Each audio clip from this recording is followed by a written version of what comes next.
Thank you. Good morning, everyone, and welcome to this session of the Montgomery County Council. This morning, we will begin with two presentations. The first is a proclamation recognizing National Mentoring Month by Council Vice President Jawando and the County Executive. So I'll turn it over to Council Vice President Jawando.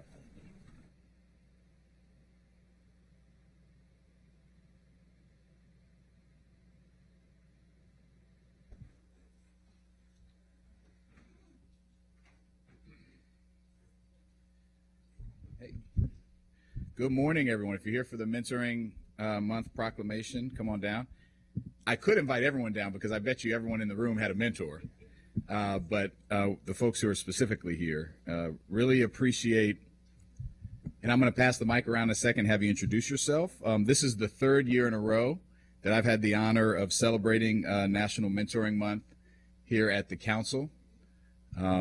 And we have great leaders like Mentor Merrill in DC, and you're going to hear from Dawn shortly, but I want to thank him and his team, Jeff and Rita, for their continued partnership in bringing this celebration to Montgomery County. It's always fun to speak about mentorship because, as I said earlier, every one of us, if we think back, had a mentor, and hopefully have a mentor that helped us get where we are and are helping us stay there. I often talk about when I speak to people of all ages, we need three types of people in our life. We need people that are mentoring us, that have more experience than us, that are helping us get where we want to go. We need peer mentors who are keeping us accountable to the goals we've set for ourselves. And we need to have people that we're mentoring that can benefit from our experience. And I do a kind of a weekly, monthly check of, do I have people in each of those categories? And where am I light? And organizations like the ones that are here today help us to be connected to each other and help us to have mutually beneficial relationships. They help our young people identify goals, deal with challenges, and become who they want to be. I want to emphasize, though, that mentorship is not just about young people, it's about all of us. And our personal fulfillment and growth doesn't happen unless we have people who care about us and help us along the way. I'm particularly interested in my role as chair of the Education and Culture Committee, where we have a goal, and we're going to be highlighting every month a great mentoring organization here in Montgomery County. Now more than ever, our kids in particular need trusted adults that can help them get through life. We just honored upstairs at a breakfast, and I want to thank the great team from Clarksburg.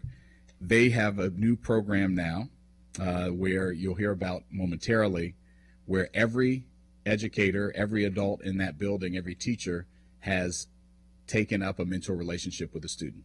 It's in its third year, over 156 students. We hope that that will spread across the county and really appreciate the work that they've done.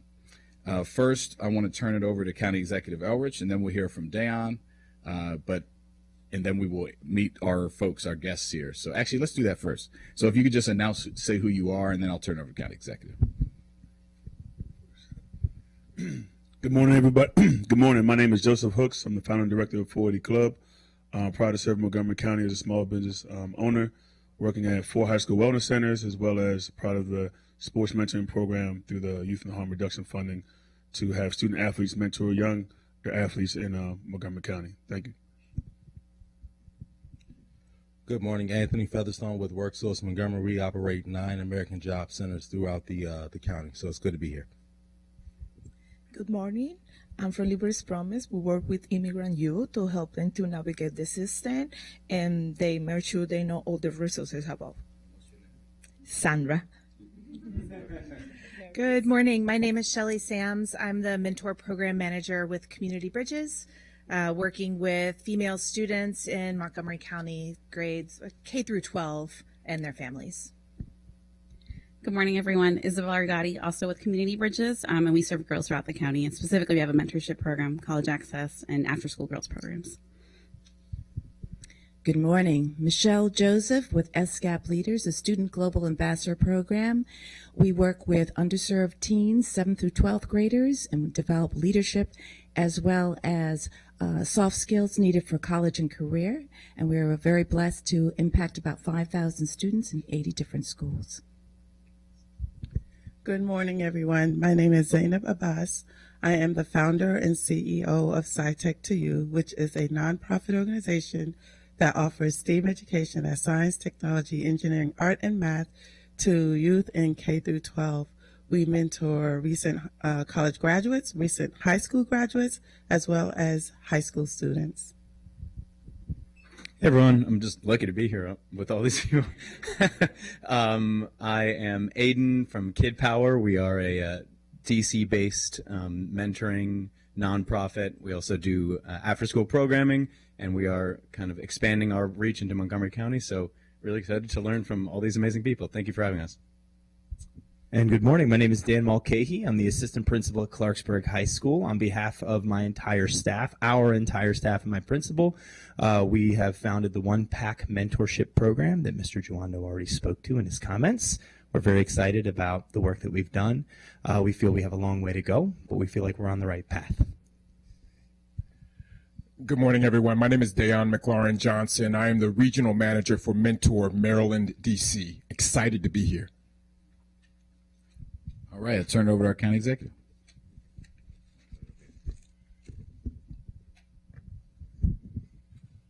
Well, thank you, and I'm really happy to be here this morning. I actually had experiences with mentoring programs back when I was a teacher in Montgomery County at Rolling Terrace Elementary School, and Community Bridges had one of the most important programs we had in the school, and the need was great back then. We had 4 fourth grade teachers. They had a limited number of students they could serve. For many of us, we could have put half our class in that program, but we were each deciding which 4 of our kids we could put in. And so you could see the benefit of the program. And you could see the need in the community and certainly in our schools. So these mentoring programs are really important. We have our volunteer center does a lot of work with us. And as you said, this is an all ages thing. I have older friends who are mentoring immigrants in this country and teaching language to people who are learning the language.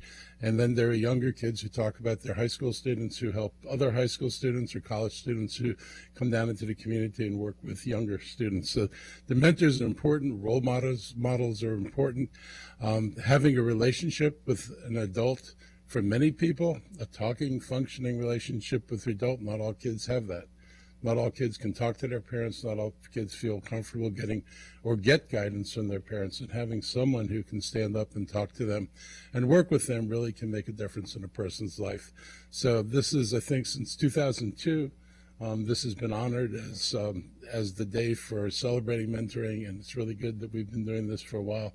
I appreciate your taking the lead on this here, and but this has been supported by all of us. The county council votes consistently to put money into the budget for mentoring programs. That helps us expand the reach of our partners in the community. So thank you all very much. And I'll have Dayon and Dan come up and just real briefly and just say a little more about what you do and why it's so important, and then we'll read the proclamation. Good morning once again, everyone. My name is Dayon. As I spoke, I am a regional manager for Mentor Maryland, DC. My organization is a national organization. There's about 24 affiliates all across the country.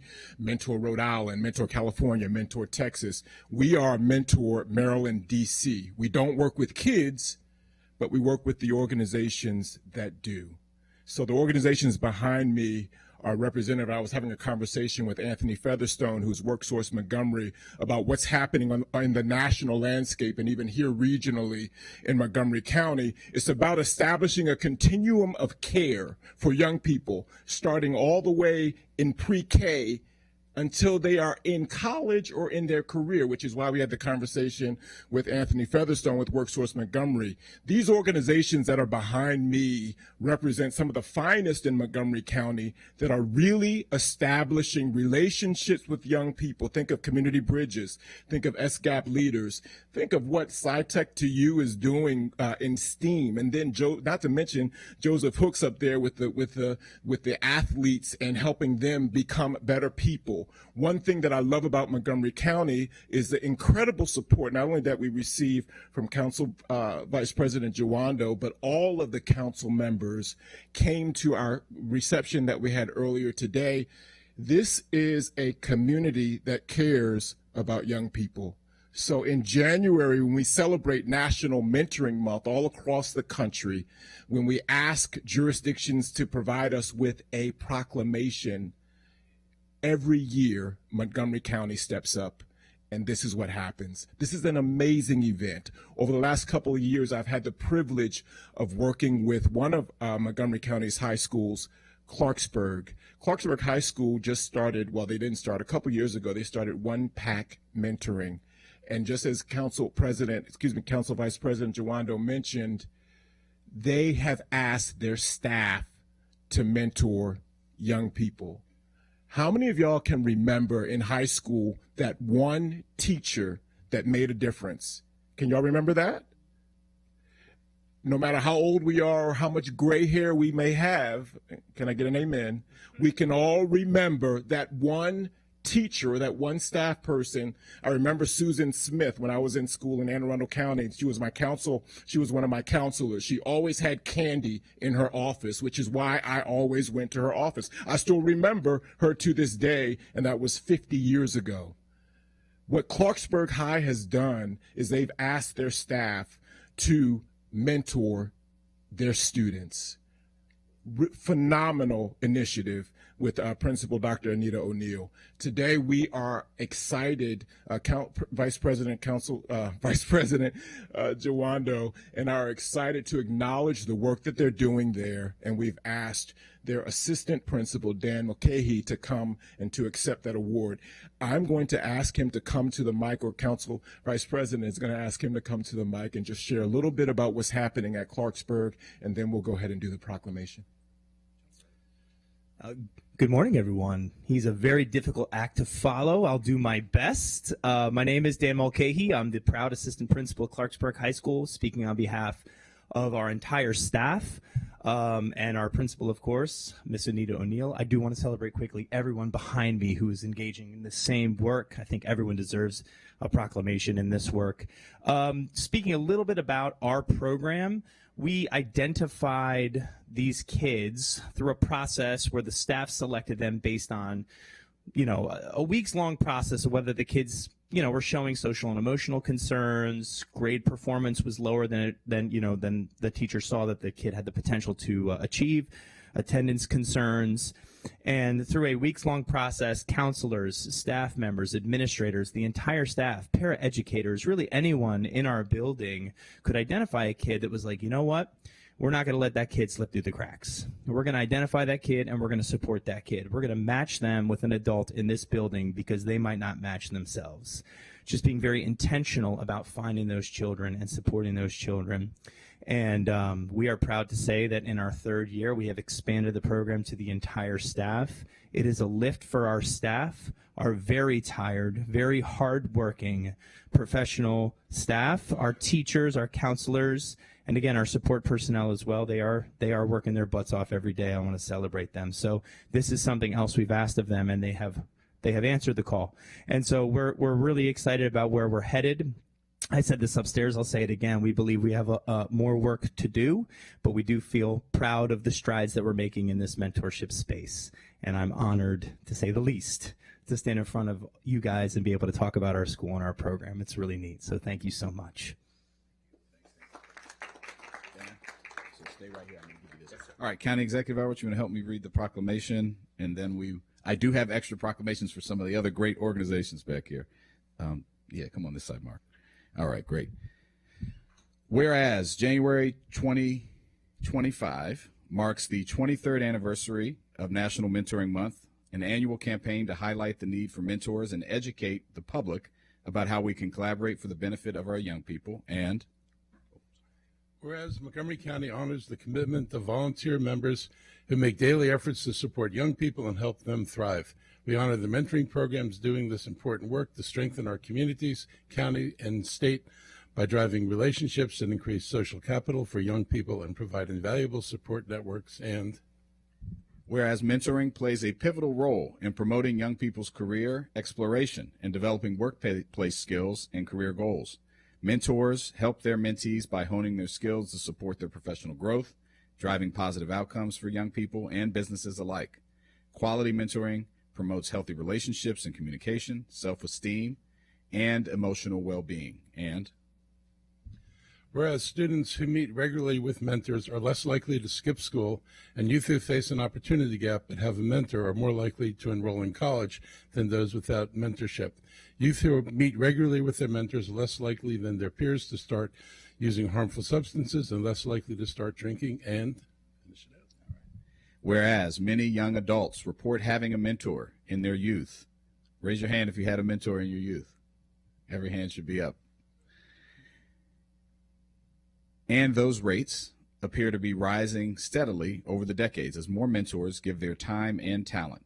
National Mentoring Month is the time to celebrate, elevate, and encourage mentoring across our state and county and recruit caring adult mentors.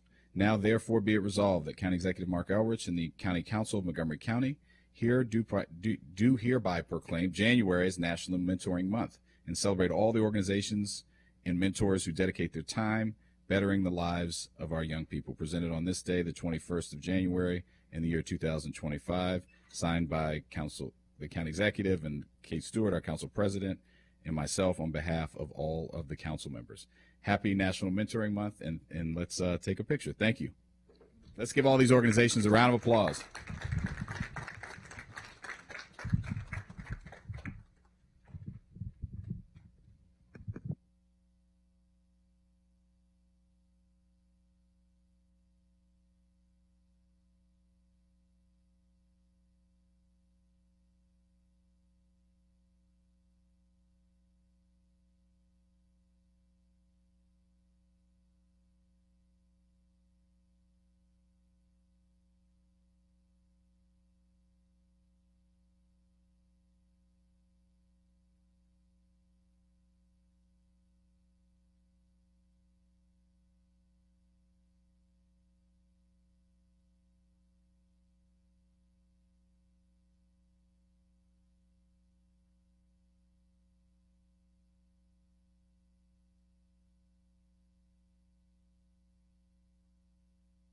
Well, thank you, everyone, and thank you, Council Vice President Jawando, for leading that, and the County Executive. I just want to take a moment and say that a mentor in my life actually passed away yesterday. It was Cecile Richards. And just to, as Council Vice President Jawando was saying, there are so many mentors in our lives, and she was a woman who mentored so many others across the country in her lifetime. So just wanted to mention her this morning.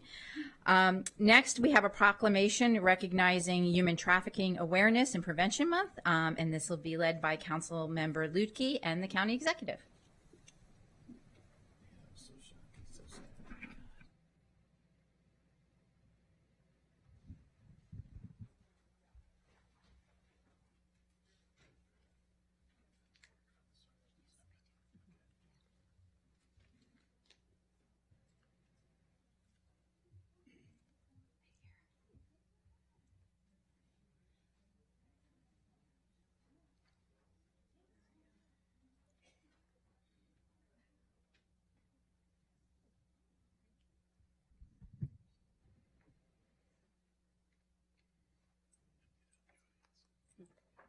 Yeah.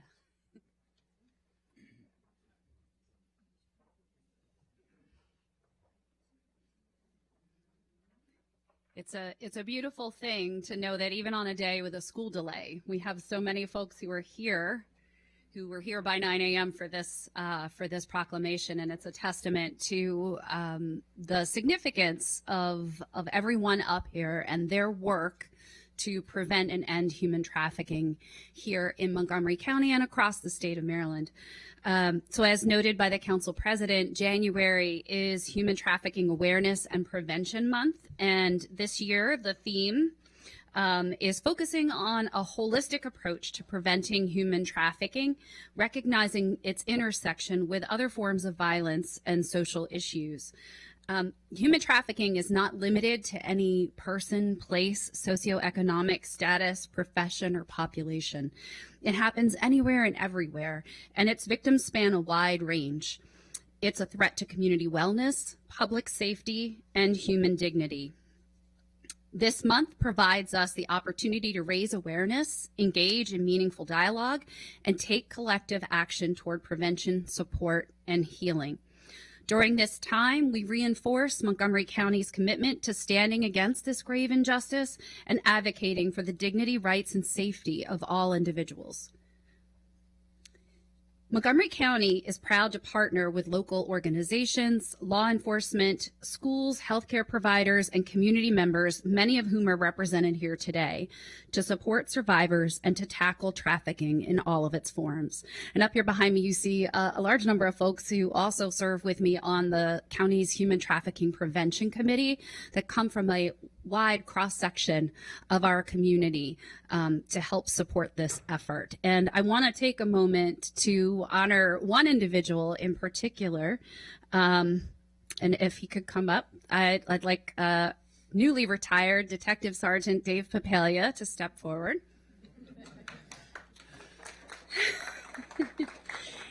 He did not know this was going to be happening. And it's been an honor to serve with Dave on the committee.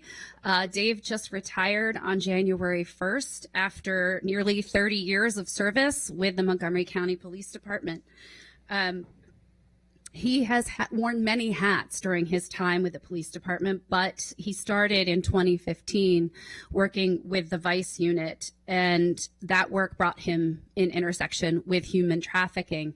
And it's through that work within the Vice Unit that he got to know Jody Finkelstein, who's also here with us today, and began to work collaboratively on those interdisciplinary approaches to preventing and ending human trafficking within Montgomery County, including working with our victims' rights organizations, finding ways to focus on how to deal with our body works establishments and the inspections and unit and creative work that they do in order to help elevate this issue, educate others, and to make sure that things are running smoothly within the county, and continuing to collaborate on that as we still have much more work to do. I know that Dave has now retired, but he has left that unit in great hands with Sergeant, I'm going to say her last name wrong, Melissa Dezenkowski. Did I do that correctly? Yes. And they will continue on that work that was brought by Dave's leadership in that unit. So with that, I want to present you with the certificate to honor your work. And thank you.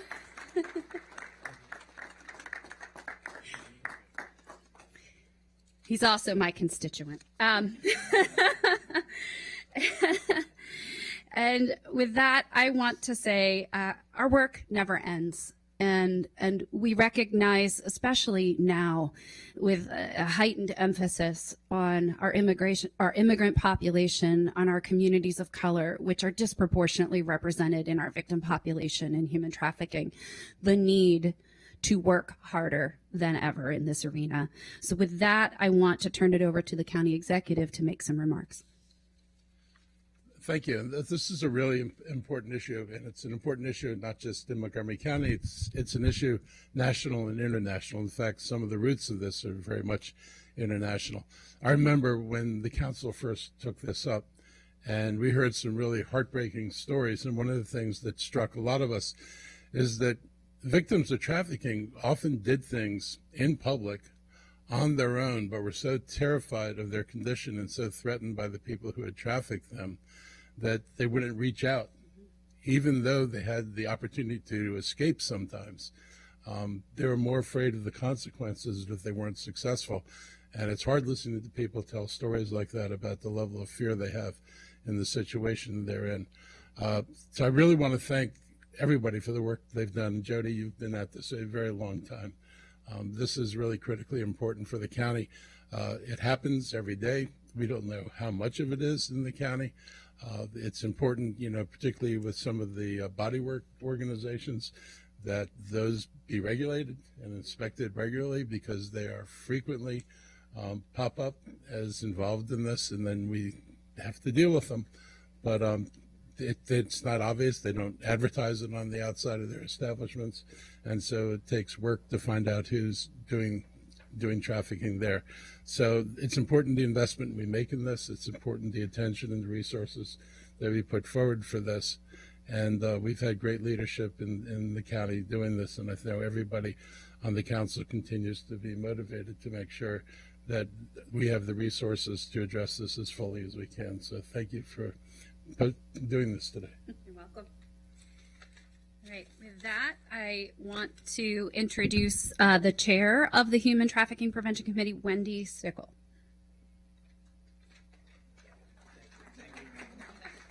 Thank you. I'm a little bit shorter than the other speakers, so apologies. Good morning, everyone. Thank you, County Executive Elrich, and thank you to the County Council, of course, for this proclamation and for your continued commitment to combating human trafficking in Montgomery County. As was mentioned, the Montgomery County Human Trafficking Prevention Committee is here, and we've been working very hard to raise awareness on this important topic. Over the last year, you may have seen our Ride on Bus campaign. It was going around the county, both on the little shelters as well as on the buses, and it was implemented. We also implemented a widespread poster campaign, which you see our posters up here this morning. This is with the goal of raising awareness in our community. We also have continued to conduct trainings across the county with a wide variety of audiences, highlighting the strong collaboration among the committee members from Montgomery County Police Department, the Safe Center, and even a brave survivor. The reality is that young children and young people, including foreign nationals and U.S. citizens, are at an enhanced risk to being trafficked for sex and labor, even here in Montgomery County, Maryland, as well as, of course, across the United States, due to their age. When layered with other vulnerabilities such as food insecurity, housing insecurity, drug addiction, gang involvement, and/or child welfare involvement, the risk of exploitation escalates. Over this coming year, we hope to reinforce our commitment to coming together with local leaders and stakeholders to eliminate the holes in the safety net this county tirelessly weaves to protect our young people. The same risk factors that make young people vulnerable to trafficking also make them vulnerable to a plethora of other negative outcomes, such as gang initiation and substance abuse. The Montgomery County Human Trafficking Prevention Committee extends an invitation to all stakeholders that serve our children, including public safety, MCPS, DJS, CPS, and the therapeutic community, as well as parents, to, if you aren't already at our table, come and join us. Come and brainstorm ways that we can serve this struggling population and provide them the protective factors that they need to stay safe. Our committee has served and will continue to serve as a vehicle for collaboration to raise awareness, offer services, and create a vehicle for collaboration to raise awareness and do all of these positive things that we can to protect our community, to protect our young people, the employees in this community, those living and visiting Montgomery County and the DC region from exploitation. Thank you all so much. Now I'd like to welcome up Captain Ian Clark from the Montgomery County Police Department. In recognition of Human Trafficking Awareness and Prevention Month, I'd like to speak to retired Sergeant Dave Papaya and some of the work he's done in his almost 30 years of working with the citizens of Montgomery County, 10 of those almost as the sergeant of our Vice and Intelligence Unit. He has impacted countless lives and victims of human trafficking over these 10 years. In July of 2024, state legislation went into effect that would make it a felony to practice massage therapy without proper licensing. That added to some of the tools of what the Vice unit does in enforcing human trafficking. It's a three-tiered approach: victim advocacy, civil work, and criminal work. Since that law went into effect, the Vice unit, under the leadership of retired Detective Sergeant Paya, approximately 36 spas, bodyworks establishment were inspected with almost 36 civil citations, and on top of that, 11 felonies. The lives that were impacted in the preventing of human trafficking it's just untold. Retired Detective Sergeant Dave Papaya should be proud of the legacy he's left and the work that will continue in the future.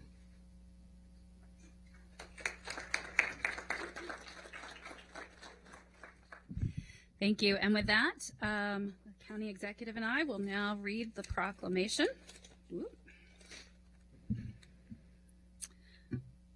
Whereas the U.S. Department of State estimates that approximately 27.6 million individuals worldwide are currently subjected to human trafficking, a cruel offense that exploits women, men, and children across the globe. And whereas human trafficking is a complex and pervasive crime in which perpetrators use violence, threats, manipulation, deceit, coercion, and other tactics to trap victims in situations of forced labor and involuntary servitude, including, but not limited to, coerced participation in commercial sex acts. And whereas human trafficking disproportionately impacts racial and ethnic minorities as traffickers deliberately target those who are already marginalized, such as women and girls, people of color, people with disabilities, LGBTQIA+ individuals, newly arrived immigrants, and other disenfranchised populations, stripping them of their freedom and dignity and subjecting them to physical, emotional, and psychological abuse. And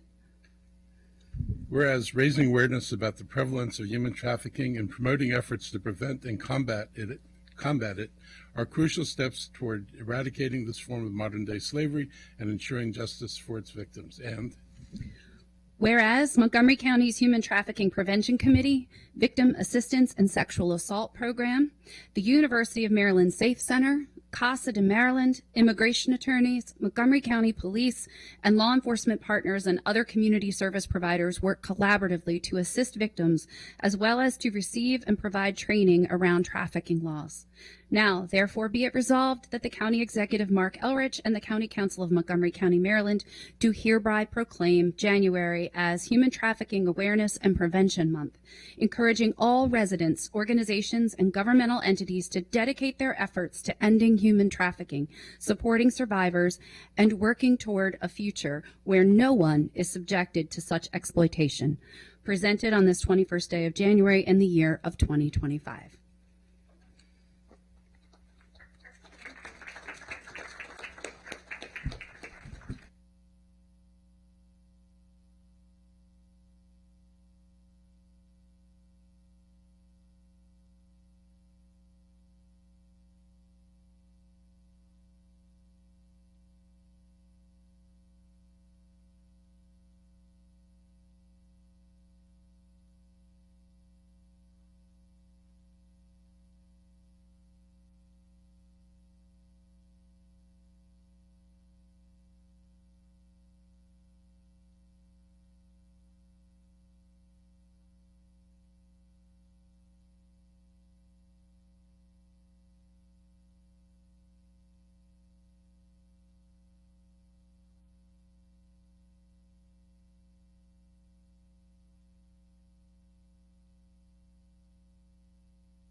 All right.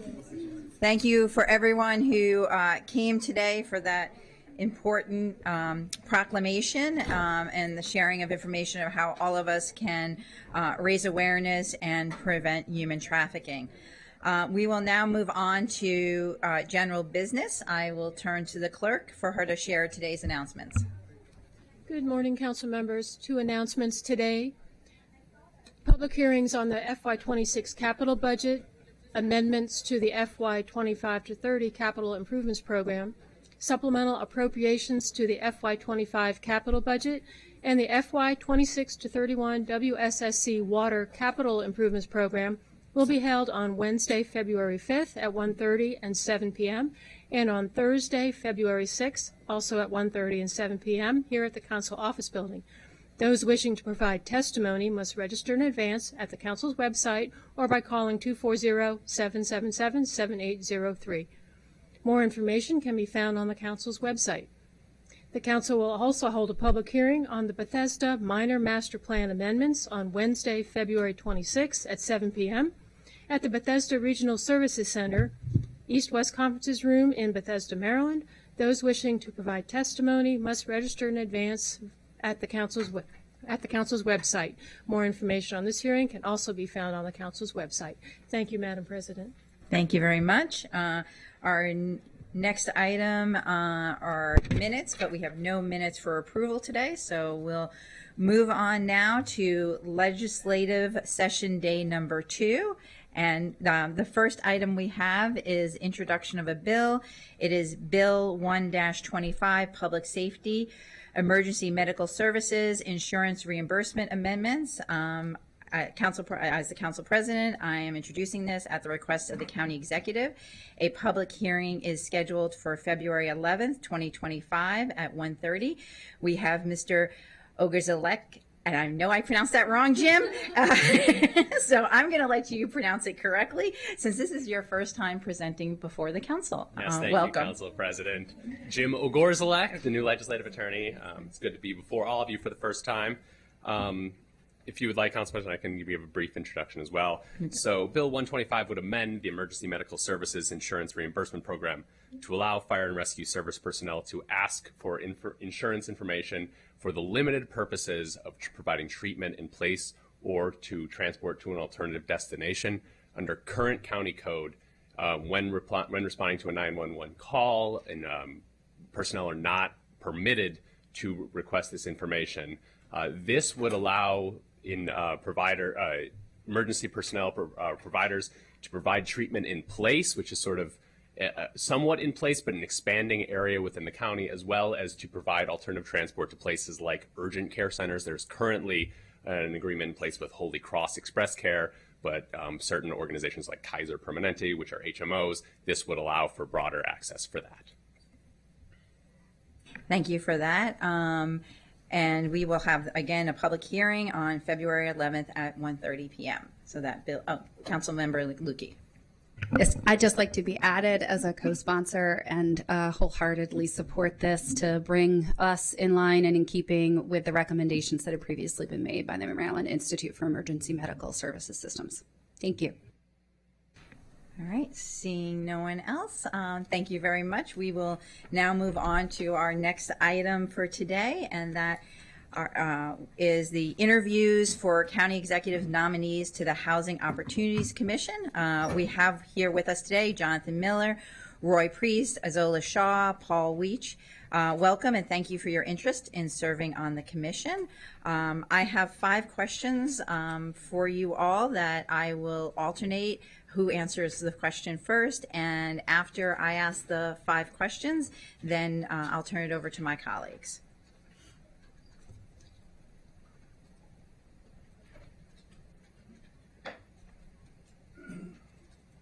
Terrific. The first question I have for all of you is, why do you want to be a member or continue to be a member of the Housing Opportunities Commission, and what do you feel you have accomplished during your career that would be helpful to your service as a commissioner? We'll start with Mr. Miller. Thank you, and good morning. And I want to start by thanking County Executive Elrich and the members of the council for inviting me here today. So I've spent the better part of 37 years in the federal government, working one way or another in the area on the issue of affordable housing. I have long argued that the availability of affordable housing is the fundamental prerequisite to many other public policy interventions. It's the foundation for a productive and fulfilling life. And I think that this is a view, frankly, that is finally achieving some general acceptance, I'm happy to say, although the reason is because housing has gotten so expensive and out of the reach of so many, particularly low and moderate income people. If you want to get a good education, provide a child with an affordable, stable housing. A child that's forced to move around from place to place, from school to school, is a child that's going to have trouble in school. Good healthcare outcomes, including importantly mental health outcomes, decent, clean, affordable housing in a safe neighborhood is a must. access to good jobs, economic opportunity, create affordable housing opportunities in good neighborhoods, neighborhoods with amenities. That's the solution. I focused on these issues at the national level, like I said, for the better part of 37 years, and I think I've made a contribution there. Now I look forward to focusing my attention on these issues at the local community, and I really appreciate the opportunity to do so. Thank you. Mr. Priest? Am I on now? Yeah, you are. Well, good morning. I'm very happy to be here with you all. This is my third appearance related to being considered for appointments to the HOC Commission. This will be my final time of being here, so take some gratitude in that. I'm very happy to be here. Why do I want to continue to serve? I asked myself that same question.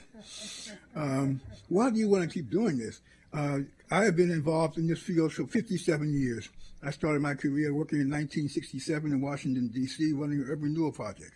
And I've gone through a whole iteration of different positions through both local government and federal government, running a nonprofit organization.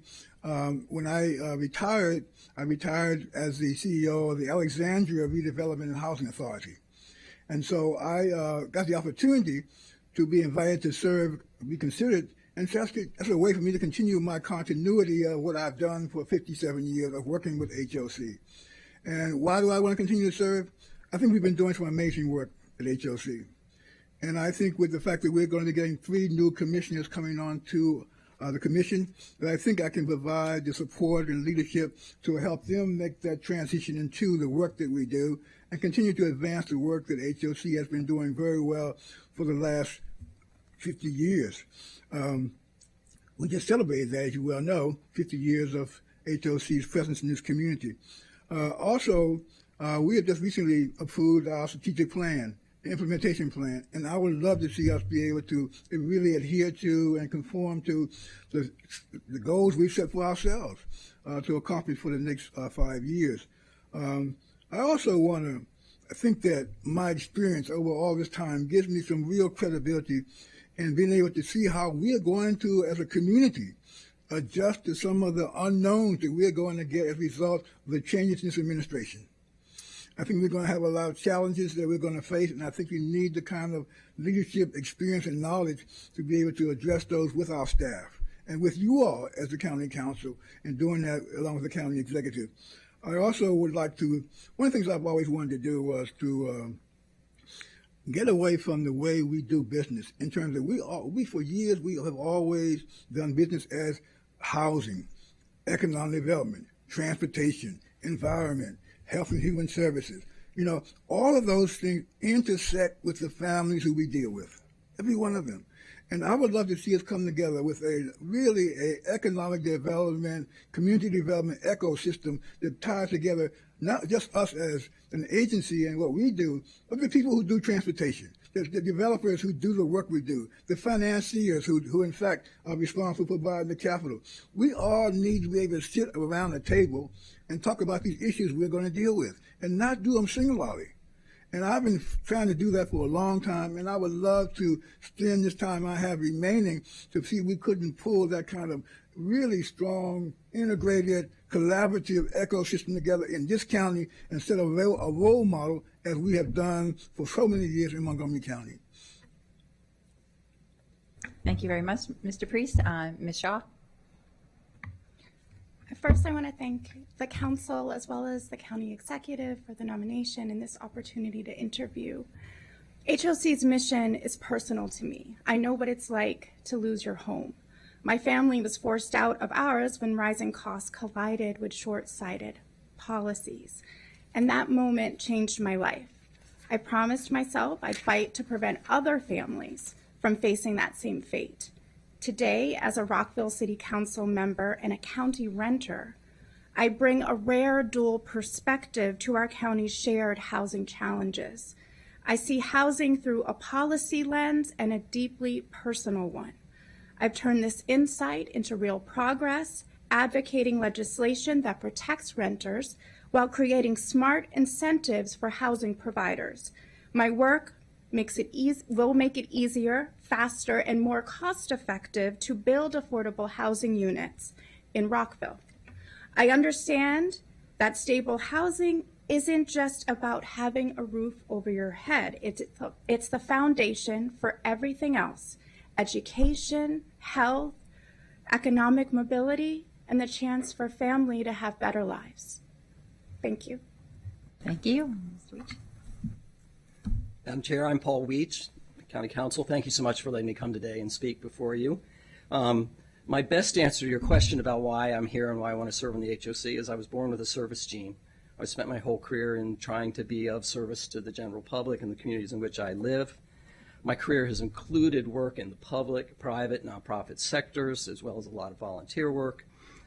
I had the opportunity to live in West Africa on 2 occasions. I had senior positions on the U.S. Senate Budget and Banking Committees.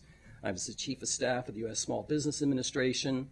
I served 10 years at Fannie Mae in the mortgage finance field, where I worked on mission strategy for the organization.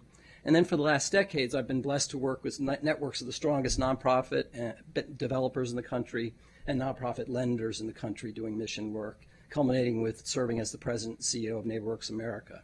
So my main appeal to all of you is I welcome this opportunity. I'm honored to have this opportunity to take all of these experiences that I've had and bring them back to the community in which I've lived and raised my family and see if I can be of service to the people that I live amongst.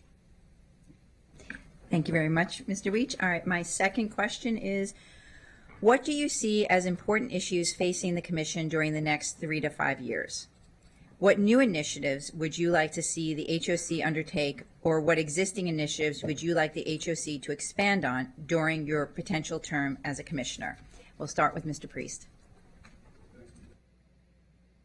Yeah, there you go. Over the next 3 to 5 years, I mean, it was interesting, the article that came out recently when the governor talked about the issues and integration of housing costs and economic development. And I think it's an intersection that's really one I've operated in for a good portion of my career. And I think how we began to address this issue about affordability of housing. And in fact, how we have to be able to find creative solutions to be able to increase the supply of what we build.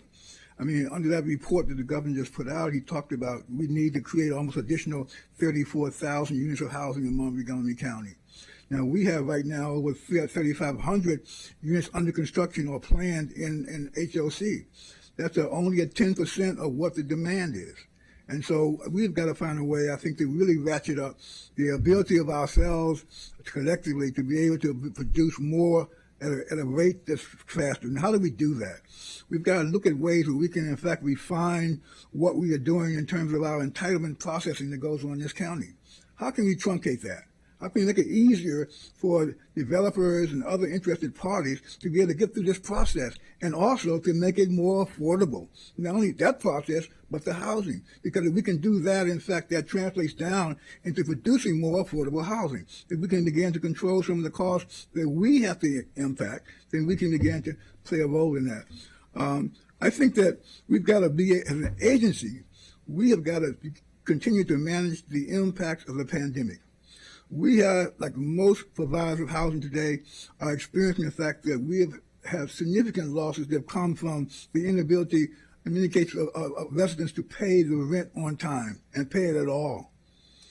And the county has been very effective in providing rent supplements to many of our families during the pandemic. But the impact of that is that they don't get that resource now. And many of them cannot step up and continue to pay their rents on time. We find ourselves in the whole eviction process right now because we've had tenants who have amassed significant deficits with the agency. And we've got to address how we begin to do that. And the financial impacts the agency. We had $3.8 million of losses last year from the fact of inability of residents to pay on time and to pay their rent. You can't continue to sustain an organization with those kinds of losses. So we are doing a lot of very creative things and working with our residents, recognizing where they are, trying to minimize eviction, but at the same time get them on a healthy course to be able to become responsible, paying residents who live in all of our properties. And that's happening not just to HOC, but to anybody who owns a property. If you own a single property and have a resident in it today, you may be experiencing the same problem. So just imagine that when we have 10,000 units that we're dealing with. and trying to do that. We also got to look at the whole area around deregulations that are going to impact housing, environment, transportation, the impact on banking that's going to happen that we don't know about yet from these administrative changes that are going to happen. There are going to be some really major challenges, I think. We also got to look at the fact that everybody, unfortunately, is facing what? Budget deficits. And how do we begin to say, put the priority in housing? It's not about putting the priority just in housing. It's in transportation. It is in economic development. It is in social services. It's in all the range of things that impact what work that we do. So how we do that with a deficit situation is going to be a challenge. We've also got to deal with the fact that, for me, as a senior in this field, what I'm experiencing is there are a lot of people who are not coming into this work. And we are seeing a deficit in capacity of people who are senior leaders who want to come into the field of housing, community, and economic development. How do we begin to address that? And I think part of that goes back to us working collectively with our educational system to begin to get young people interested in this work that we do about building communities and how we do it. Not just living in them, but how do we build them? I think we've got to begin to look at how to do it. I want to see us, in fact, address issues around technology. We are doing that at HOC. We need to do more about understanding the impact of AI. You know, the next time you have a hearing, I don't have to be here. I can send my image, you know, and you all can talk to that image instead of a real person. That's crazy, isn't it? But that's what we are facing, and how does it impact what we do and the work we do? I want to see us continue to invest in the work we've done already with the Housing Production Fund, with the Preservation Fund. We have capitalized those now at a fairly substantial amount, but we have got to do more. We need to find a way in this limited economic environment to be able to provide more resources for programs that do what? They work. We have demonstrated that they work, and that's why you all have reinvested and put more money into those programs. Continue to do that. We've also got to begin to look at, as I said earlier, and how we can revise our entitlement process here in the county. And also, I want to do more about integrating our economic and entrepreneurial opportunities with what we do. Just to get one example, and I'm going to end. We do a number of developments where we have some retail developments going to go on in those developments. We have residents who are involved in our family self-sufficiency program who are saving money that comes from the work that they do over a 5-year program. Many of them are mass lump sums of funds that they can invest in a number of things when they finish the program. Well, why are we connecting those persons with our small business entrepreneurial programs in the county, with our residents, to make sure that they are the ones going into the spaces we are creating? Why do we always look outside to bring in other businesses when we can create our own? You're talking about transference of gap and wealth. You do that by investing in the residents, and we've got to do more and become more effective in how we do that collectively in the programs that we fund and the opportunities we provide to our residents. Thank you, Mr. Priest, and we're glad you're here in person and not just an image. Ms. Shaw, you're next. So over the next 3 to 5 years, I would focus on 3 existing initiatives that have proven their value to our community. First, I would like to expand the Housing Production Fund.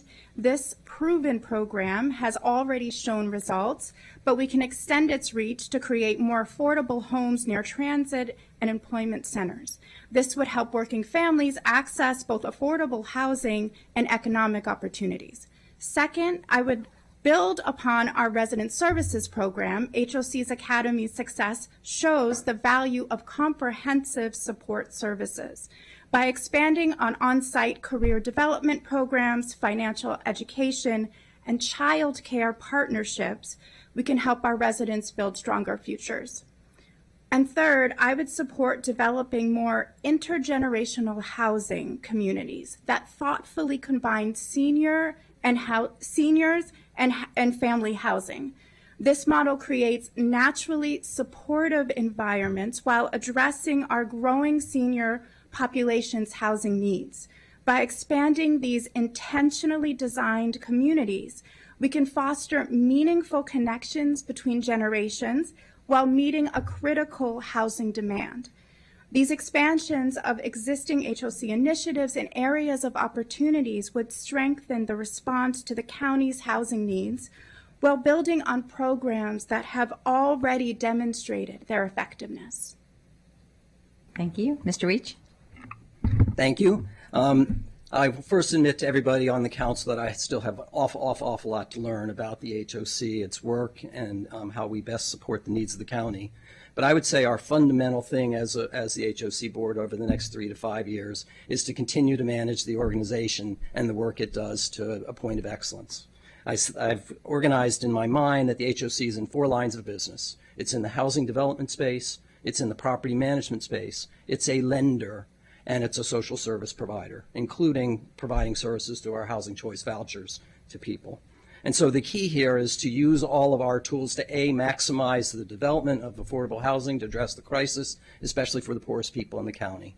The second thing is to effectively manage and preserve these assets, our loan assets and our property assets for which we're responsible, and maximize the value of those and preserve them as affordable and community housing resources. And then finally, ensure that the organization is providing excellent services to the people that are living in our properties, that are receiving our vouchers, that are participating in our services programs. As a commissioner, that should be my fundamental number one focus, to support the organization in those things. In answer to what I would want to be about, though, as a commissioner, I'm going to echo something that all 3 of my colleagues here, nominees, have said. I'm really invested intellectually and emotionally in collective impact and comprehensive community development strategies. In my thinking about the field, housing is, of course, fundamental and foundational in the lives of everybody, but it's this package of opportunities, creating communities of opportunities around the people living in affordable housing that's going to make a difference in our society and move the dial on poverty. So it's about, as Roy said, linking the housing to economic development, as Zola has said, linking the housing to educational services, healthcare services, workforce development services, and the other things that help us move in our lives. And so, as a member of the Housing Opportunity Commission, should you approve my candidacy, that'll be one area of focus for me. Thank you. Thank you very much. Mr. Miller? Excuse me, like Paul, I spent a good deal of my career working in the U.S. Senate on the Banking, Housing, and Urban Affairs Committee, a good part of that time for Senator Sarbanes. And as they said in the Senate, everything has been said, but not everybody has said it. So I will now, I mean, there's really little I could, there's little I could add to what my colleagues here have said, and likely not as eloquently either. I mean, I think inputs is one thing, but we're really interested in outcomes, and the outcomes we're interested in is better lives for the people the residents of HOC properties, voucher holders, HOC voucher holders, and others. I really want to associate myself with what Roy has said, integrating these various services. Like I said, I do think housing is fundamental. I don't think other interventions work as effectively if people don't have safe and affordable, stable housing. But it's not enough. It's necessary but not sufficient. And creating broader partnerships with transportation, with education, with health care, I think that's absolutely crucial. As Ola mentioned, financial literacy. I work at the FDIC now. We have an extensive program on financial education and financial literacy. It's incredibly important to help people learn how to make good financial decisions. People are bombarded with terribly predatory options of ways to spend money and buy things and do things and get scammed that they can't afford. I think giving people the tools to deal with that is incredibly important, and I think the integration of those kinds of services is really important. Thank you very much. The next question is, how will you integrate racial equity and social justice concepts into the work of the Commission to address disproportionate impacts of housing policy and partnerships? And we'll start with Ms. Shaw. As the former chair of the Montgomery County Racial Equity and Social Justice Advisory Committee, I've directly advised the County Council and agencies on housing and social equity initiatives. This work has shown me firsthand how housing policies affect our Black and Brown residents, especially those with low to moderate incomes. We see this reflected in HOC's demographics, where these communities make up the largest resident group due to steep barriers to housing security. I would bring this practical experience to strengthen the Commission's equity focus. As housing costs continue to outpace wages, these communities are being disproportionately priced out of market rate housing, deepening historical inequities. And this is why HOC's role is so vital to advancing equity. By expanding proven solutions such as the Housing Production Fund, along with creating clear paths to homeownership, we can turn increased affordable housing and social equity from goals into reality for those who have faced systemic barriers for far too long. Thank you very much. Mr. Weech? Thank you. Promoting racial equity has been a major portion of my career over the last 25 years.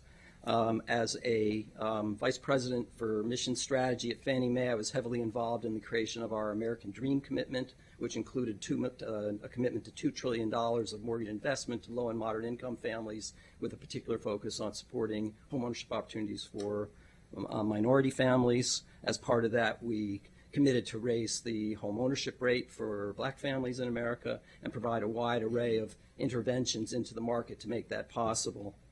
And then as president and CEO of NeighborWorks America, in the spring of 2016, I launched our Race, Equity, Diversity, and Inclusion Initiative there, appointed a chief diversity officer, created an internal staff committee to help guide the initiative, and used our field staff to organize the 240 nonprofits in our network to focus on racial equity as a key part of the work that important network does. Since leaving NeighborWorks, I have been in a consulting practice, and 3 of my different clients have focused on different strategies for closing racial wealth gaps. I supported the Mortgage Bankers Association in rolling out an initiative they called Convergence, which launched partnerships in 3 cities, Memphis, Columbus, and Philadelphia, to bring the nonprofit sector, the lending sector, the city governments together to advance Black home ownership in those 3 places. I also supported a nonprofit, as well as the Robert Wood Johnson Foundation, in thinking about community ownership strategies, ways in which we can move beyond rental, having people pay rent, and have some of that money going into savings, ownership, and investments, and ultimately leading to ownership of the assets like home ownership. So I've done work on lease-to-own models, community ownership models, and shared equity models as part of our housing strategies. So at the end of that, how would I bring that to HOC? It's really that experience on community ownership strategies and increasing ownership that I'd like to be part of my my contribution to the organization. Thank you very much. Mr. Miller. Thank you for the question. It's obviously an incredibly important issue. Part of my work at the FDIC is to oversee a team of analysts that evaluate bank lending programs for compliance with fair lending laws. It's a central part of the FDIC supervisory program, and I consider it to be one of the most important aspects of my job personally. We know government housing programs, particularly the Federal Housing Administration, were the cause of a lot of the, they just drew red lines on maps and essentially said to certain people, Black Americans, Brown Americans, Italian Americans, others that were then considered not white, drew red lines on maps, depriving these groups for a period of time of access to credit and the wealth building opportunities of home ownership. I believe that as an HOC commissioner, if you confirm me as such, we must make every effort to make up for this shameful history. And I think under Roy Priest's leadership, they've been doing that. We have to ensure that HOC programs are open to all, that we make an effort to reach out to all communities to make sure they know what services are available to them. Mr. Priest? First thing I would say is that we can't allow ourselves to be distracted by titles. DEI. We should get rid of DEI. I have spent my entire life professionally and socially involved in issues around social justice, equity, and race, and disparities that have existed. And so because someone says, I want to get rid of DEI, it doesn't mean we get rid of the basic core principle of what we believe in. And I don't care what you call it, the work goes on. And HOC has embedded this into our core values in our strategic plan. It is in our staff training requirements. It is in our implementation plan. So I don't care what you want to call it. We're going to be doing this work about assuring that people have an equal opportunity to achieve their goals, to achieve what is offered, the opportunities that are here in this country, that they benefit from all of those. Several of you have spoken already. You know, we have got to increase the opportunity for home ownership. We have assisted 2,000 households through HOC's ownership program that works in conjunction with what the council has done with us. And we want to continue to expand that. I had recent discussions with Habitat for Humanities that tags on to Paul's point about looking at rent-to-own options that we can do. 50 years ago, I was involved in the Section 235 program that HUD ran that provided rent-to-own opportunities. That program didn't work. And it didn't work because they didn't put the support around the households besides just saving money. It's more to home ownership than money. And you've got to put those other intrinsic services around that. I want to increase our services to special populations, the seniors, the elderly, disabled, homeless. We've got to involve all of them as part of our whole housing net of providing housing to all people who need it. I want to make sure that we work together with you all already and what we've done around Emery Grove. We've got to make that happen because that's an example of how you achieve the accomplishment of some of these DEI goals. Making sure that some of the people who were displaced 60 years ago by urban renewal or their households have a chance to come back as owners into that community. We've got to do that work together. We want to also increase the level of affordability. Right now, in most of the developments that we do, they are mixed income developments. And we are achieving about 30% affordability in those developments. But if we can increase that to 50%, we would love to be able to do that. At the same time, we've got to be mindful. What we don't want to do is to build back communities where everybody is in the same income. There's value in the fact that we have a broad range of opportunities in the housing that we produce. We want to continue to be able to do that because that provides upward mobility and other kinds of opportunities for so many families. We want to also continue to encourage residents' voices in the work that we do, in the hearings we do, working with our resident advisory committee, and doing the kind of work is so important is how we stretch and make sure that everybody has an equal chance, an equal opportunity to be able to achieve their life missions in the work that we do. That's what we're committed to do at HOC, and we are doing that work every day. And as long as I serve, and I've been fortunate now to serve the chair for the last 3 years. And so I want to continue to make sure that that is continue not just to be a word, but to be an action. Thank you very much. My last question before I turn to colleagues is, will you be able to make the time commitment the commission requires, and are there any potential conflicts of interest of which we should be aware? Mr. Weeks, we'll start with you. Thank you, Madam Chair. I am totally free to make the time commitment that this is going to require, and will do so. And no, I don't have any conflict of interest to report. Mr. Miller? Likewise on both counts. Mr. Priest?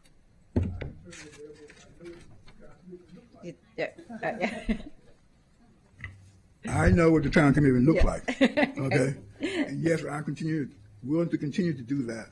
Thank you. Ms. Shaw? Yes, I am available to make the time commitment. And I am seeking to serve on the HOC as an individual county resident. While I proudly serve as a Rockville City Council member, I will not be representing the city in any official capacity, and all members of the Rockville City Council, and mayor they do serve part-time. Additionally, I will recuse myself from any decisions where my council role directly intersects with HOC matters. My interest in HOC stems from my deep personal connection to housing issues and my desire to serve my county. Thank you very much. I will now turn to colleagues. First, I'll turn to Councilmember Friedson.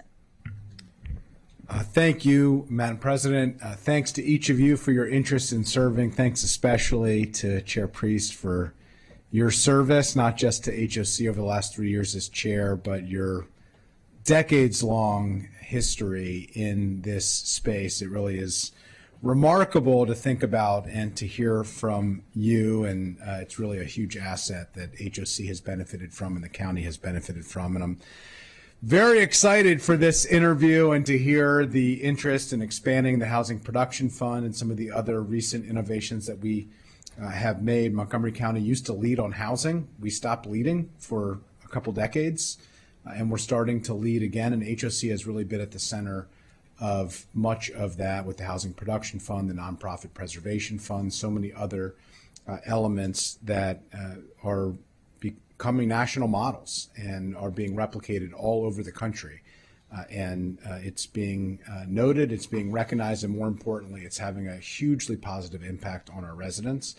There is a lot more work to do, of course, but the amount of work that has occurred, particularly over the last 6 or 7 years, has really been remarkable. And I just want to express my appreciation to the staff, Ms. Andrews and Mr. Silverman, and others who are here today, and also to each of you. You talked a lot about the exciting things that have happened, the interest in expansion. I think the 800-pound gorilla is political changes at the federal level that have huge impacts on HOC's work.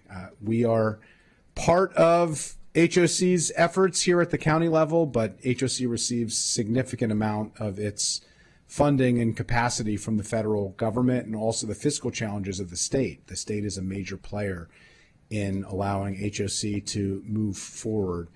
My question for each of you is, have you given any thought to the changes, political changes at the federal level, fiscal challenges at the state level, and how do you think HOC should be addressing those issues and responding in order to maintain its mission and to move forward with some of the things that you talked about today?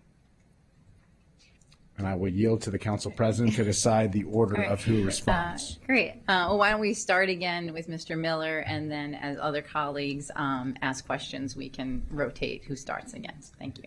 Sure, boy, that is a tough one. I'm not familiar enough with the details of the financing of the HOC to probably answer that as effectively as I would be if I'm confirmed in a few months. It's going to be a challenge. I think the fact that so much of the development is mixed income builds in a certain amount of self-financing that will help the agency, that will help the commission deal with those issues. But it's going to be an enormous challenge, and I think that's going to be for all services, all parts of the county and state services that we have to wrestle with. I mean, I think all of the changes that are being talked about, like, for example, privatizing Fannie Mae and Freddie Mac, tariff impacts, deportation, and the impact it may have on workforce availability, program funding reductions that we're looking at, regulatory reforms that we don't know that may happen. All of those things are going to affect HOC. It's going to affect all of the work that we do together as a county council and HOC and the governor's office. We're all going to be working to find solutions. And we've got to do that not individually as an agency, but collectively with the council. I mean, so that's the way we're going to address those things, because we don't know right now what strategy to try to address which of these, because we don't know yet what's going to be coming to us. So I think the challenge is going to be how we, in fact, react to it. And we've got to do that, I think, as a collaboration collectively together in what we're going to do. You know, the whole thing about Fannie and Freddie is scary to me. and the whole impact it's going to have on the financial marketplace, because we do a lot of bond financing. And we don't know how any of this is going to play out related to our ability to raise the capital we do that allows us to do many of the transactions that we are able not to have to depend upon debt financing to do it. So, so we are going to be at HOC looking regularly, and we have a staff with the capacity to do that. We meet regularly. I know Chelsea Andrews and her staff, and we are very involved, have gotten very involved in the legislative process with the county council and with the state.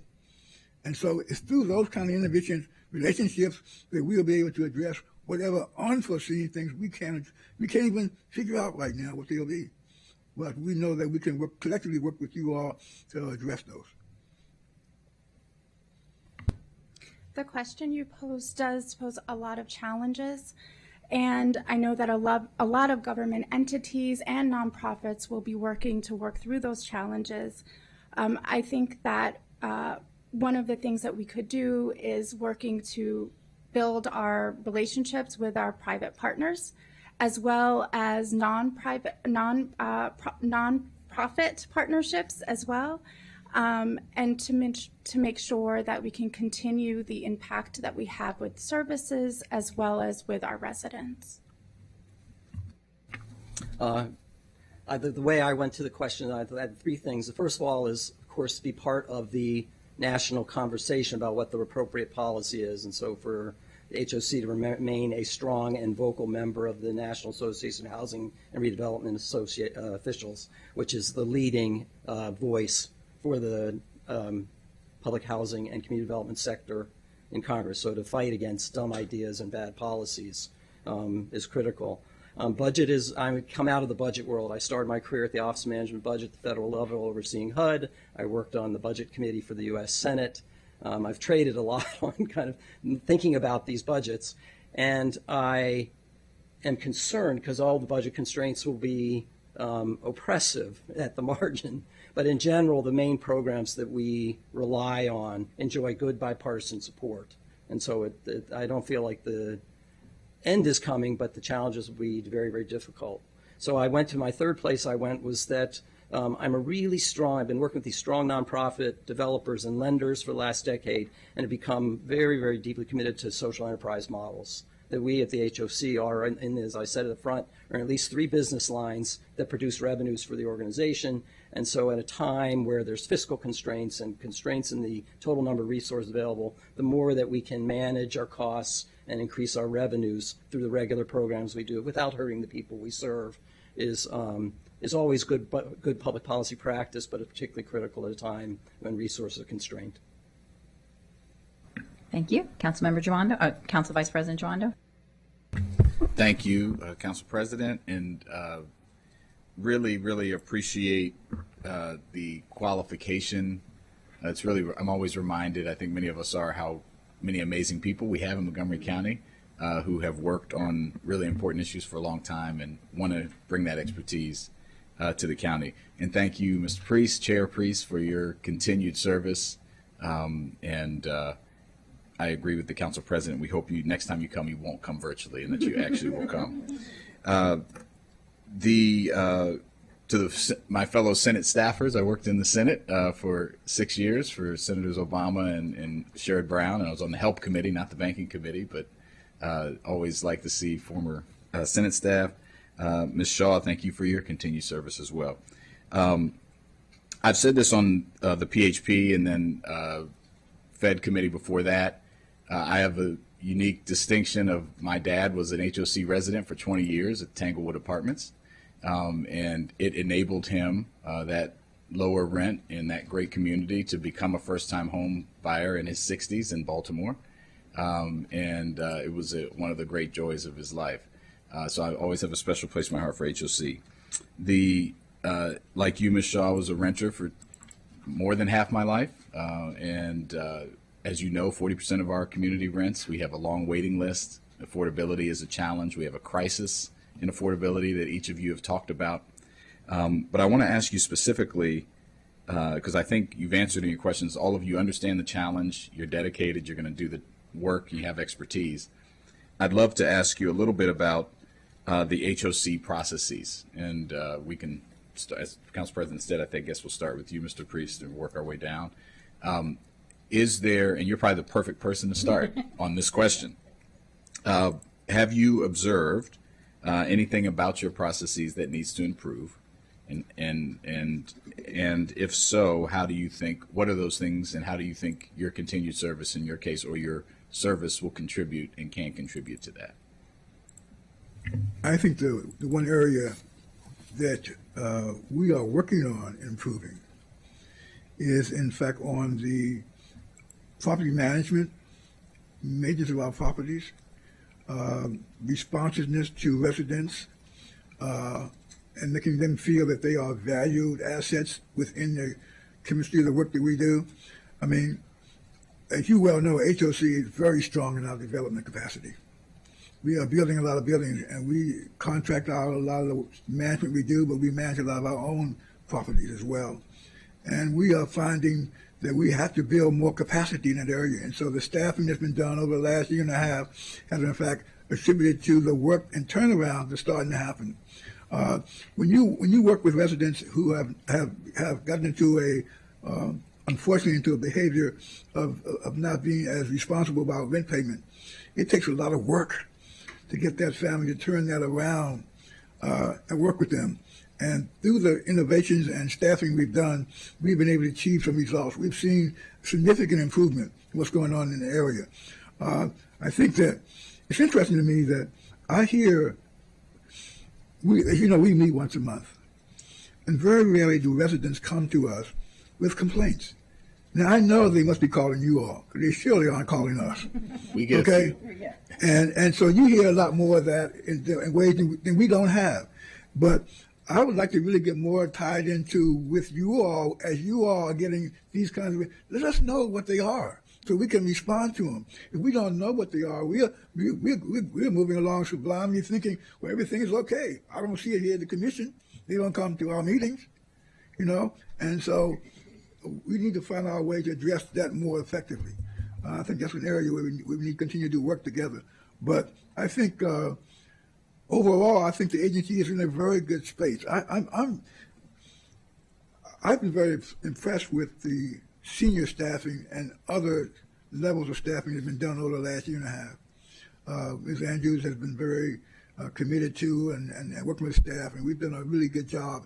And you've got to start with people with the capacity to understand the problem, to create solutions to the problem. And I think we've found those people when they're on board now. And so I think you'll see some improvement in those areas, which I think are the ones where we have a soft underbelly. Thank you. Ms. Shaw?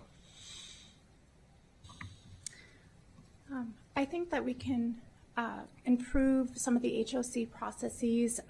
First off, I think generally speaking, they are excellent. And from some of the feedback that I've heard from community members in HOC buildings, in terms of decreasing the response time when they're requesting for repairs. And I think that's just across the board with all of our properties, as well as examining some of the processes to gain feedback in advance of constructing a building and incorporating tenant lived experiences. I know that there are some buildings where some of the tenants feel as if some of the way the building is constructed can make it challenging in terms of accessing some of the appliances.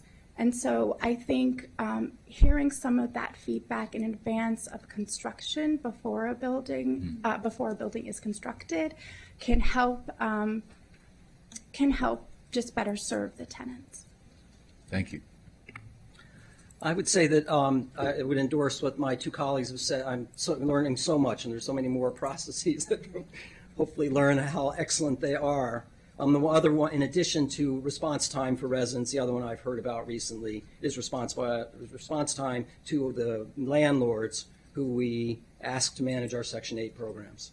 And it's critical that they also get good response time and good services so they continue to participate in the program and provide their units for rent to people with Section 8 vouchers. So in general, it's in kind of, I like Roy's framing. In general, I think we need to look at the property management space and be sure we understand the level of services being provided and the quality of the services being provided. Thank you. Ms. Miller? Thank you. Yeah, so I'm a regular order guy. I think it's really important to have a set of policies and procedures in place and for the agency to follow those procedures. It ensures fair and even treatment and, reasonably good outcomes.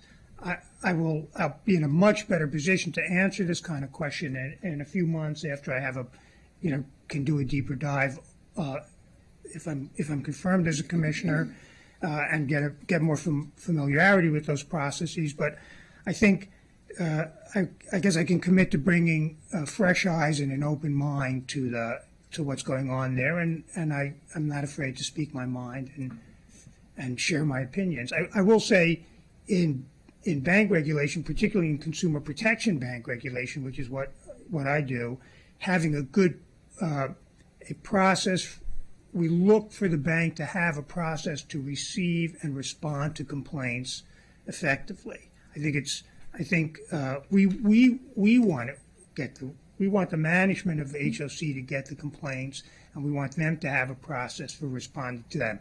That doesn't mean that the outcome is as a resident may want in every period of time, but there ought to be a process for those complaints coming in and for the agency dealing with them. Thank you. Thank you, Madam President. Thank you, and thank you for asking that question. Chair Priest, you're correct that our offices do hear, but we hear from about property management companies across the board, and I'm glad to see that is on top of your list as you're thinking about the upcoming years. Now I'll move on to Councilmember Glass. Thank you very much, Madam President.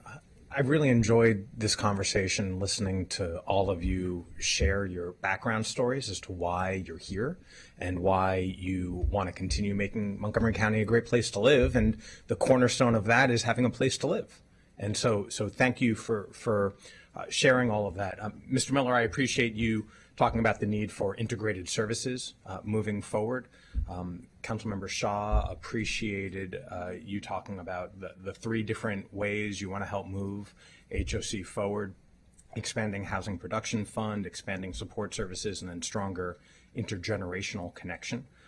And Mr. Weech also appreciated your thinking through the organizational management and the four roles that HOC plays. And so look forward to seeing the three of you bring those thoughts and ideas to bear when you serve on HOC, because I'll be supporting all of you, of course. And then that brings me to Mr. Priest. Thank you for everything that you've shared today. I appreciate especially a comment that you made about the need to build more housing that is affordable, make it diverse to reflect the community, and also we got a bigger job to make sure that we make it more affordable to build housing, which was a point that you struck a few times. And to go back to the complaints that we all do receive, as the council president noted, I'll receive, in addition to the complaints about sometimes management, we get complaints about the wait list, which is going to be incumbent upon all of you to help create more housing for HOC for all the demand that is out there. But the one question I do have is for Mr. Priest, since you are seeking another term. We talked about the next 3 years or so in the future, and those were the comments I referenced from the three of your future colleagues. But I'm curious, Mr. Priest, what are you most proud of now, having served a few terms and served ably and with distinction as chair? I think that what I'm most proud of that I've seen has been the commitment of the staff to do and continue to do the work that we have set out. And one of our goals is to become a center of excellence. That's one of our three cornerstones of our strategic plan. And I've seen that began to happen. And I'm very proud of the work that I've seen that we've done that both in our development side, in our personnel side, in our policy formulation and our aggressiveness in being able to get more connected to the legislative process that's occurring in the county council as well as at the state. I'm also very proud of the quality of what we built. We built some outstanding communities, and I think, you know, like it's always interesting that in the transaction of building a house, there are a lot of people who are involved in it. The lender, the architect, the builder, the residents. And it's always interesting that everybody who drives past a building that they were involved in, they claim it as theirs. And so we are proud of the work that we do to present models for excellence in what we do, not only in our physical plants, but also in the personnel and the people we deal with. I'm also very happy about the fact that we do a lot of really quality work with funding that comes from the county council with our residents. Irma Washington, who's now the chair of the Resident Advisory Committee, came as a new person wanting involved in community, and to see her growth as a leader of that organization, to me, that makes me really proud. That she is, that we have invested in her to be excellent.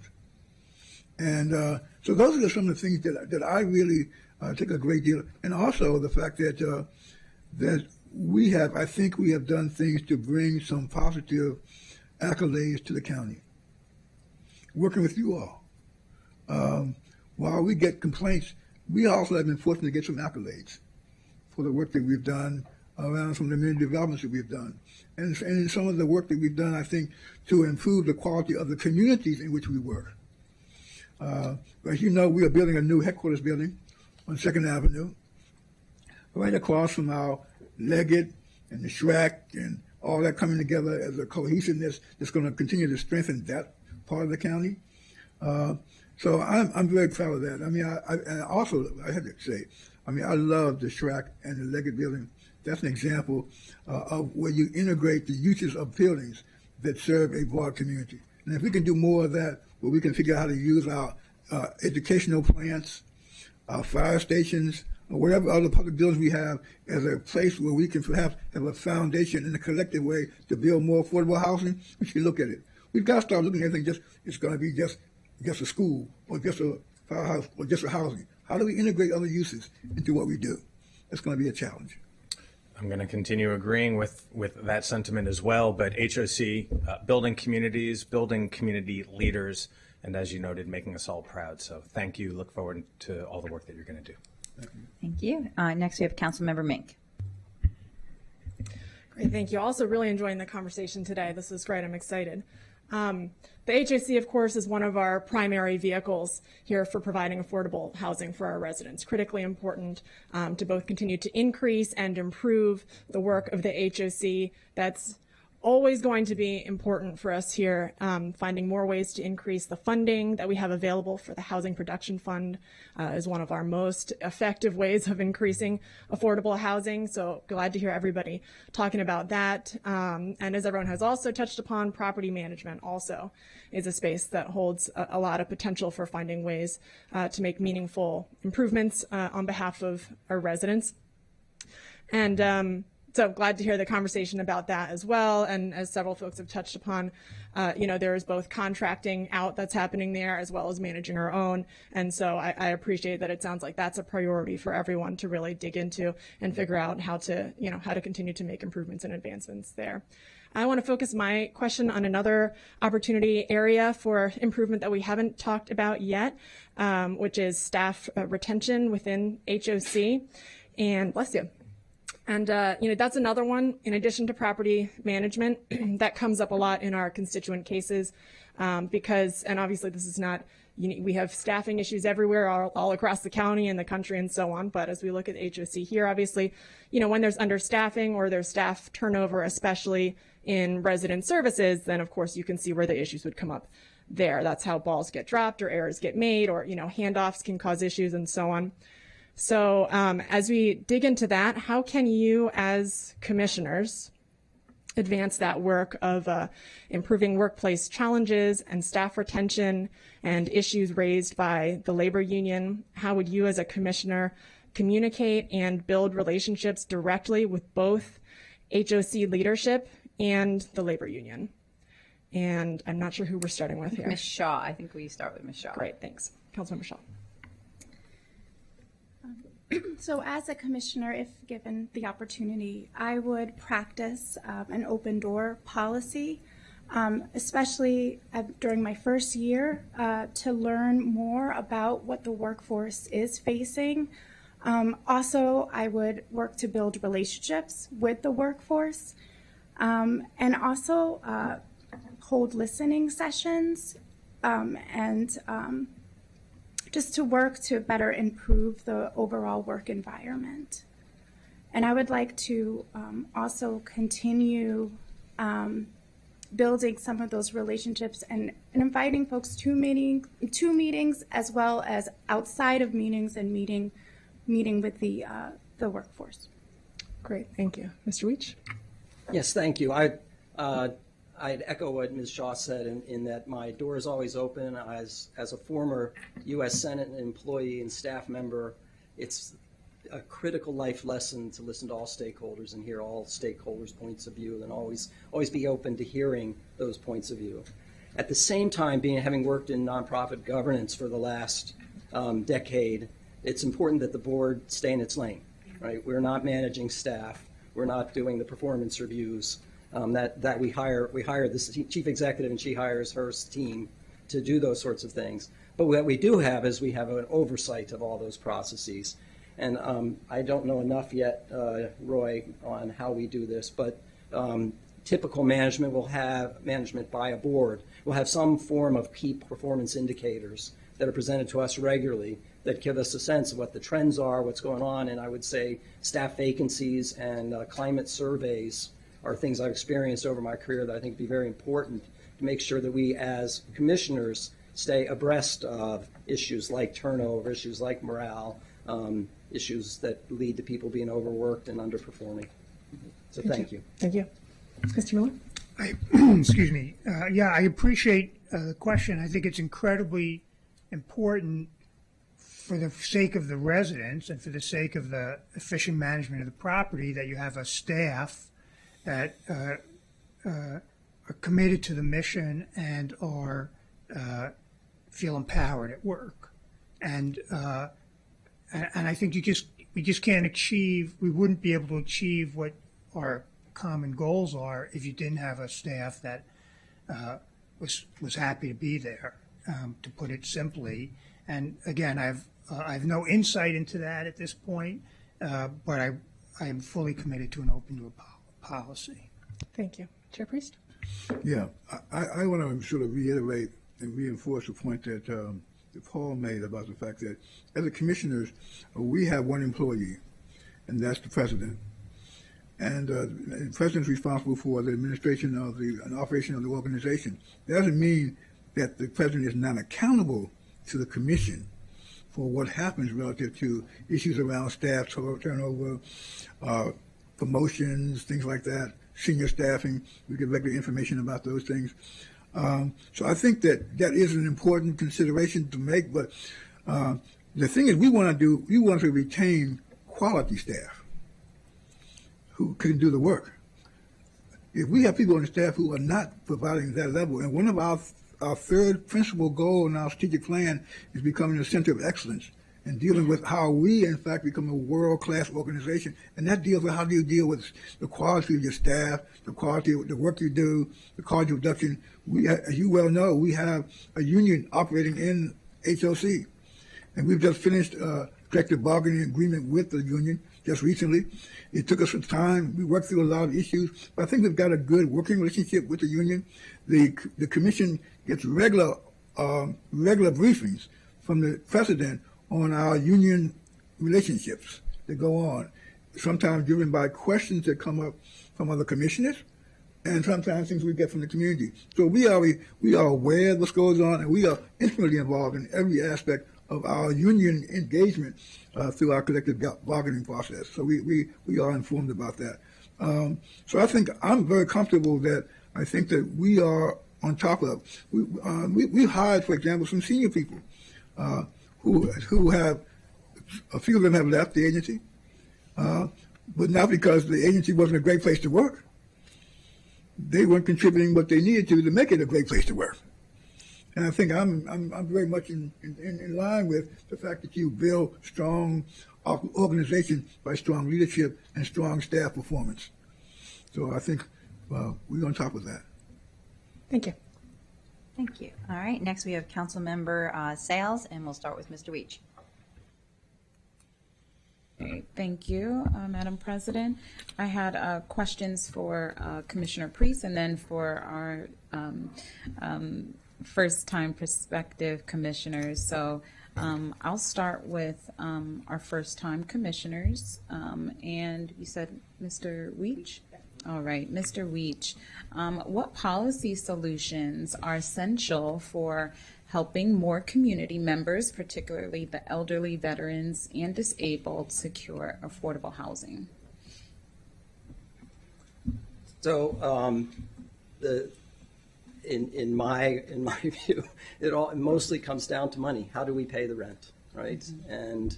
And as one of the other council people said earlier, we have a problem with not enough housing subsidies and too many people with needs, especially seniors and veterans and very poor people. So the real policy solution is a money one, is how do we increase the amount of rental subsidy available for people to afford to pay the rent. At the margin, we can lower rent levels by providing other subsidies to production, or lower rent levels by reducing some of the barriers to production of housing. But at the end of the day, a unit of housing generally costs more than something a poor person can afford. So it's a very unsatisfactory answer to yours, because I know we don't find money underneath rocks anywhere in the country. But ultimately, it's about that, and especially for the populations that you mentioned. More broadly, as society-wide, we need to create more communities of opportunity so that people's opportunity to earn more income, to advance their careers, and to make enough money to pay a minimum rent level is a big piece of solving this puzzle. Thank you, Mr. Weech. Mr. Miller. So I used to joke with some of my colleagues that I wish I had, a Harry Potter magic wand to pull out of my cloak to answer questions like this. I mean, Paul's exactly right. There are really only two things you can do. You can spend, or three. You can spend more money. You have more money, and you spend it to build more affordable housing or to deepen the subsidy to make it affordable to a broader range of people. Or you skinny down the subsidy and make it available to more people, but just not as far down the income scale. And in all cases, you have to make sure you're using the funds as efficiently as possible. I do think the model that Montgomery County uses, that HOC uses, of mixed income housing, helps bring in private dollars to support affordability. I think the inclusionary zoning requirements, which I think in Montgomery County was among the first, if not the first in the nation, to implement something like that. It's just an incredibly important. It ticks all the boxes in terms of creating economic opportunities, bringing people into communities of opportunity. But we just can't conjure up the resources out of nothing, and it's clearly the biggest challenge. And somebody asked, I think Mr. Friedson asked earlier, what we're going to face. We're going to likely face a more challenging environment in that regard, and I think it's something we're going to have to wrestle with, and it's going to be uncomfortable. Thank you. As an elderly person, I'm often thinking about this. But let me say, there are two things. One is that right now, 22% of our inventory is dedicated to seniors. Mm. And so they are living in good senior properties, whether it's Bauer Park or others. You can drive around in it.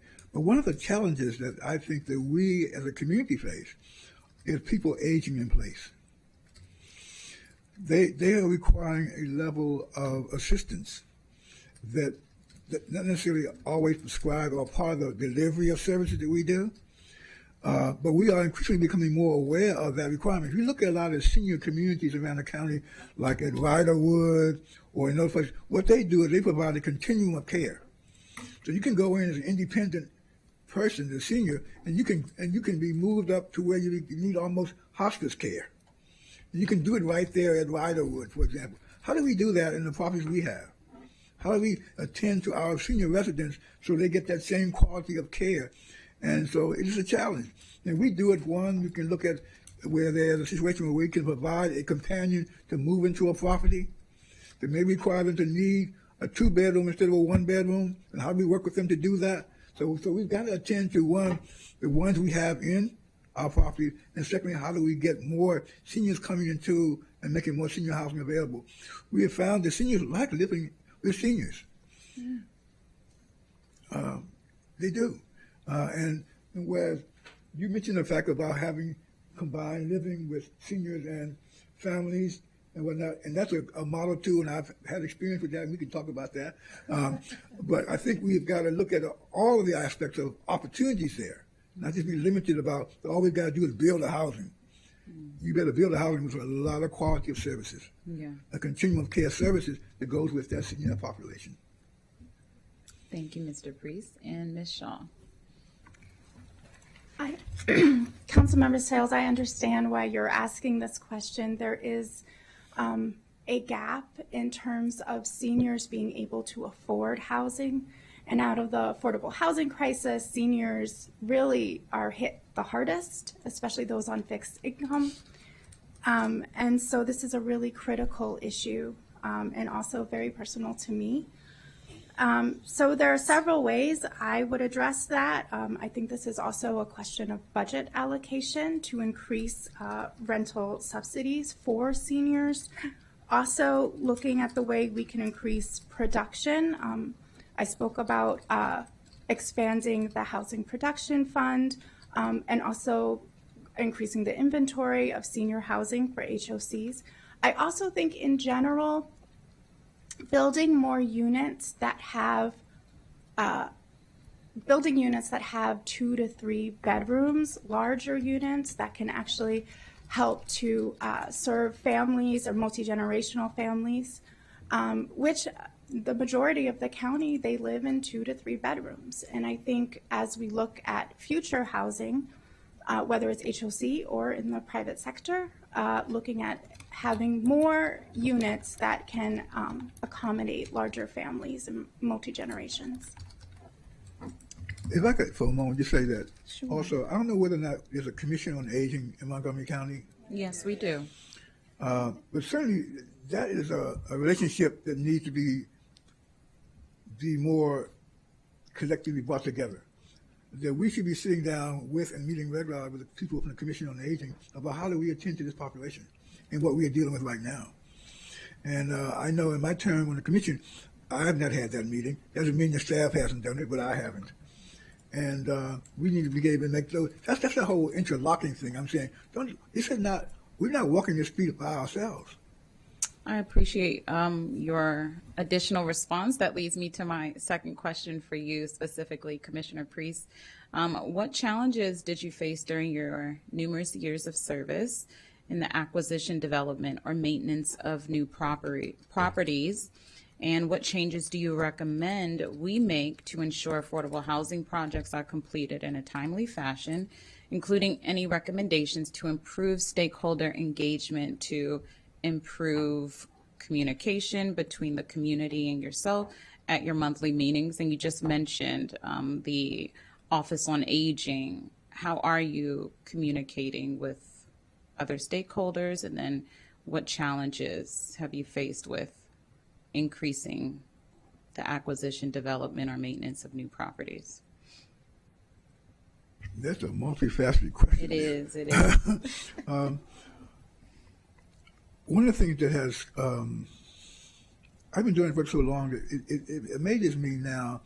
It takes you longer to build a housing unit now than it did 20 years ago. Because we've become so many regulations now that regulate everything. I mean, you don't have to worry about issues around things like lead paint or the environmental issues or solar panels or other things. You know, you just said, I'm going to build a unit, and you build it and you got a permit to do it. Now it's just a different environment for building, you know, and there's so many other external pressures, like, for example, the cost of materials, the supply of, you know, it's easier to do it then. It seemed like to me it was easier to do it then. We're now talking about from the inception to having a unit occupied is 3 to 5 years. And the thing is that we have never really ever wrestled with is from the date that I start a project and say it's going to cost me $50 million, and they're going to find it from the commission. We do a pro forma, we write it up, it's $50 million. 3 years later, that property is $65 million. Somebody's got to find that $15 million gap. So we spend a lot of our time figuring out how to build this same unit we started with. It's costing us $15 million more because because time is money. Mm-hmm. So we've got to find a way to truncate that delivery of this product if we're going to be able to assist anybody. Mm. And if we don't find a way to do that, it's going to become even harder to deal with the current populations we deal with, much less those who are at a lower income. Mm-hmm. And that concerns me a great deal. Mm-hmm. Because we're getting to a point where it's getting harder and harder to deal with people who are 50% or median and lower. The cost of the subsidies and the bundle of subsidies you've got to get together to make you able to do that when you are dealing with a building that's going to cost you $400,000 a unit to build. And the other thing is, if I could show you, sit down and show you a development pro forma, and we deal with it, they'll see it too, is that you got a $50 million project and only 25 of it went into the building. The other went in for fees, lawyers, costs, architect. You know, it's all these other soft costs that get bundled together with your hard construction costs that gives you a total development cost. How do we begin to control some of that in a different way? You know what I mean? To bring down the cost per unit to do a unit. That's a challenge that we've got to deal with. Improving communications. I think, you know, it was one of a project that the agency took on, got no notoriety. But what they did was they got the entire staff. I heard the mentoring presentation this morning at Clark School in Clarksburg. What we did in HOC was that the entire staff got together as interdisciplinary teams and had to take on a specific development.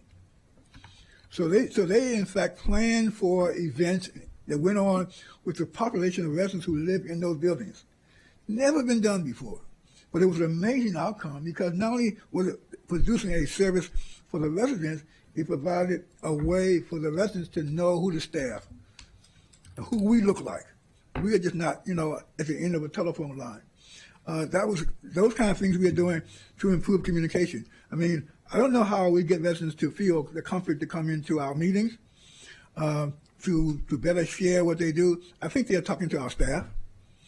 I know they're talking to their counselors and the others who are working with them regularly. Social workers, counselors.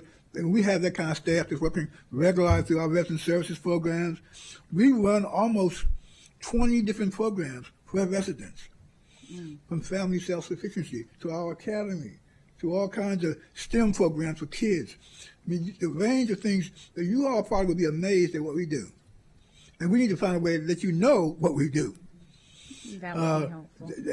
That may be a challenge to do, to make sure you all know we are doing all these things. We're not just coming to you for housing production funding. Mm-hmm. You know what I mean? But this is what we're doing on these properties. You should know that we had adopted a property for each of the staff. Do you have an annual report for HOC? Because I don't think I've ever seen one. We have an annual report, a report that's done by our president to the commission on our performance for the year. It hasn't translated so much, but what you will be able to see now, with our strategic plan, we have built an implementation plan that will have a way for you to be able to go online and see where we are in terms of progress against our goals. Okay. And so we that will be accessible for people to see, for the commissioners as well. So we'll have a better accountability tool to see, are we doing what we said we're going to do? Yes. You know what I mean? And it covers, and so take a look at the plan. If you haven't seen an implementation plan, we'll make sure you have it. Yes, Be that would happy be to meet with helpful. any of you all to go over it, so you have a way that you can say, here's what's in it. They are certainly going to be exposed to it as new commissioners, and we will have a really go online with technology today and see where we are. That's going to improve communication, and our residents can do that as well. Good. We've done a lot of work in terms of making sure that our residents have the tools and capacity to be technology centered. We've worked to make sure they all have access to computers and given training for doing it. Another area, I think we're talking to that, you got me started, is that somebody mentioned financial literacy. Yes.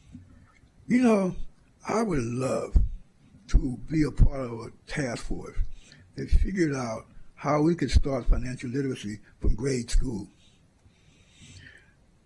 When I was in elementary school, they started a small little bank in our school, and each one of us put our little bit of money that we had into our bank, and we got a little passbook account. And that was the first acquaintance I had with understanding the value of saving, of controlling my own little money. Now, if we can do that, we can begin to build into understanding about money, wealth transfer, use of funds, investment, and all that when they start in primary schools right through college. We have a good financial literacy program, and we are getting ready to work with Habitat, for example, to figure out how we can bring their strong supportive program they do around home ownership, around connecting that to financial literacy.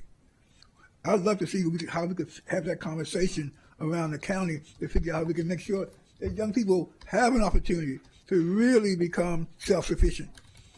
Okay? Well, we got to build that into the way they live every day. I hope I answered some of your questions. Oh, no, you did a great job. Thank you so much, Commissioner Priest. I appreciate your service, and thank you all for your interest. Okay, thank you. Councilmember Balcom. Thank you. Thank you all for being here. We do these panels on a very regular basis, and I have to say this is one of the best panels we've seen. It's been so interesting to hear each of your expertise and willingness to serve. And I have to say, if we could, Chair Priest, if we could bottle your knowledge, experience, and passion and sell it, we could solve our budget problems because it's been just an honor to hear your expertise. I don't have a question, but I want to raise up just a few things that was said. One is having knowledge of our constituent calls. We all get constituent calls, and they're often very complex situations that we help navigate, and we work very closely with HOC to resolve those problems. So I assume they have a repository of those constituent calls and would be happy to share them with you. From a process perspective, I think that's really important to hear, just the things that we address as well as HOC staff address every day. I think that's important. And then also from the perspective of not living in a silo, and I really appreciate the idea that solving affordable housing in Montgomery County, first off, it's one of the most complex issues that we face, but it's not just housing. It's economic development, it's social services, it's transportation, all workforce development. It's all of those things put together. And I think that we have very expert residents who serve on all of our boards and commissions, and I think it's just a really important idea that these boards and commissions are talking with one another. So I would really like to see how we can make that happen.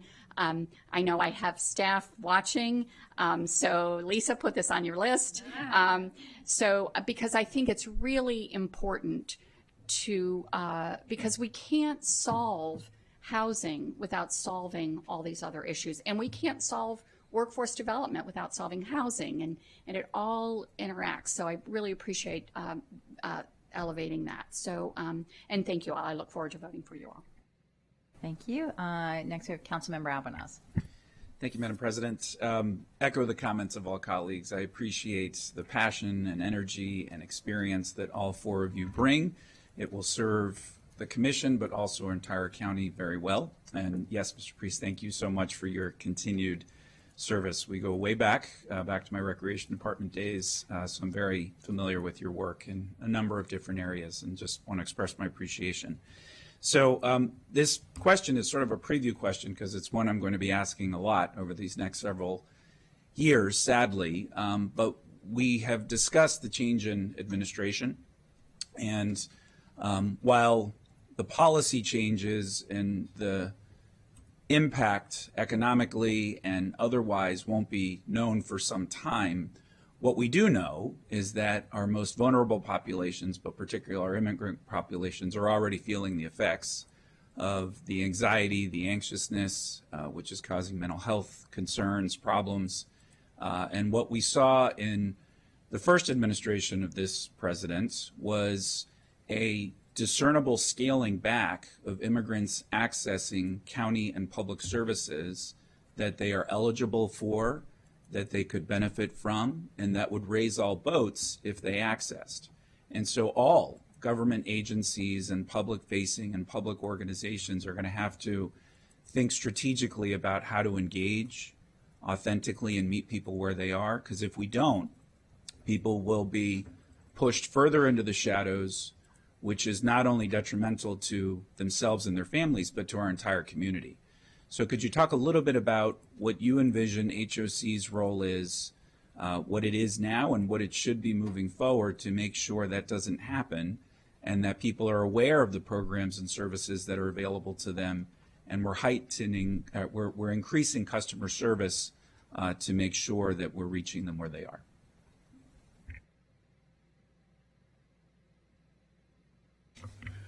I would say one of the things we've got to do is to become a lot more effective about the way we communicate with residents, not just about is your toilet working all right, but is your life working all right? What's going on with you, and how can we assist you in some way to make sure you can make that sort of transition between being a resident living in an HOC property and facing the possibility of being deported.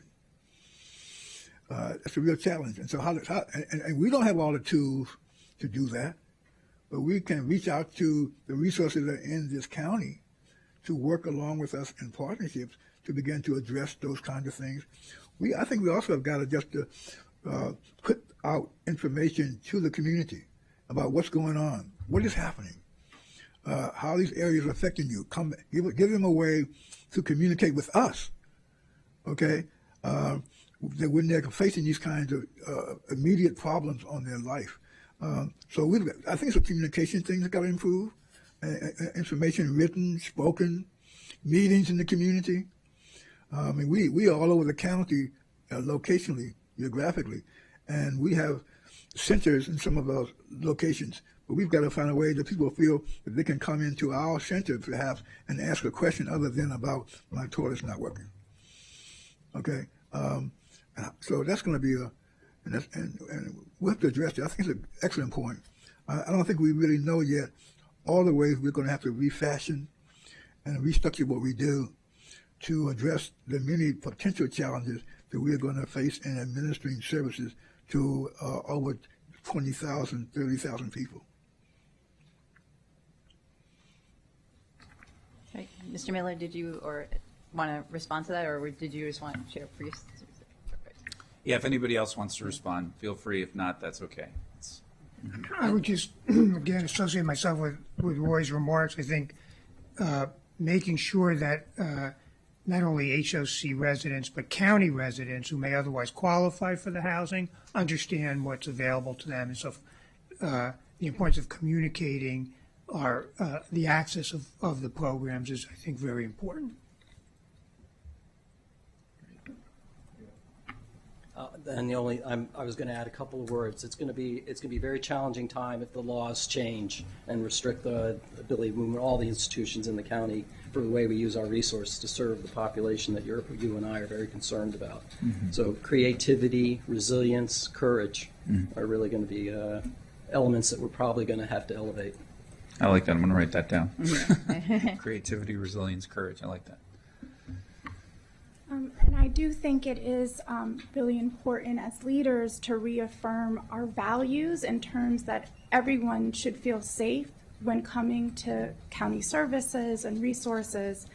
Also, this would be a really good time to continue to work with our partners, nonprofits, community organizations, houses of worship, where a number of our vulnerable populations have already built trust. And so working with these partners in particular to share resources and services. Thank you. I yield back to you, Madam President. Thank you. Councilmember Katz.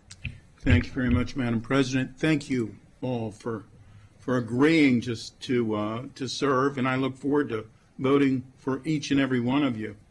And I want to associate myself with what many of my colleagues have already said. And Ms. Priest, I do appreciate your comments about Emery Grove. We're in the church in Emery Grove of several, it's probably been a year ago now, but several months ago, to talk about really correcting a 60-year horrible situation. And though we can't change history, we can change the future for what that history caused. And that's exactly what you and others for HOC are working on, and Reverend Warner, et cetera. And so I want to publicly thank you and HOC for maybe taking too long, but at least we're getting there. And new construction is important, without question, and how we can build it and where we can build it and how we can afford to build it and all of that. And the rents that are going to be needed to be charged for a family to be able to live there. But and new construction is important. But part of my concern is the existing construction. And I know we're in agreement, but we obviously have to be continually concerned about the safety for the residents that are living in our house, in your housing. It's our housing. It's not us and you, it's our housing and their housing. And I'm also concerned about the maintenance of the existing structures. And you talk about the cost of something, yes, but the cost of maintenance is also there. And just one other, and if you want to answer, please do. But one other thing we have to look at is how we can get home ownership for families. This is how you're going to get generational wealth. And in so many cases, somebody says, well, you know, I need to make certain that my family has their abilities to live in a home, but it's also important that the families can sell that home and that the families can get that wealth from that home. And so it's not an easy thing to do, but it's something that we need to continue to do. I don't know if there's any answers from what your wealth of experience, and I know you've worked on this for years. Thank you. You know, one of the things I think that we've got to do about home ownership is to be, in a way, honest about who in the community is really a candidate for home ownership. Because it's a difference between dealing with a person who is maybe at 75% of median income and somebody's at 30. It's a whole different set of things you've got to do to assist that household if they're going to achieve that goal of home ownership. You know, if you look back at the Housing Choice Voucher Program, when the legislation was first written with that program, it was designed to be a 5-year subsidy. Because the feeling was that it took 5 years, you could turn around that beneficiary in 5 years, they could become self-sufficient and able to pay on their own. That's unrealistic. Then now we have it at 15 years. But we've got to find a way that it brings together different resources than those that any one agency controls to help that person and that household to achieve home ownership. And we've got to be honest about that. Okay? Because I think too many people have false hopes that they want to achieve it. We want to give it to them, but the ability for them to do that has a lot of obstacles ahead of them to face to do that. You know, we started with little programs like, you can list the programs around this country and in this area that deal with down payment assistance, that deal with credit correction, that deal with all the things that are impediments toward achieving home ownership. And yet we have not increased the rate of home ownership. If anything, it's gone down.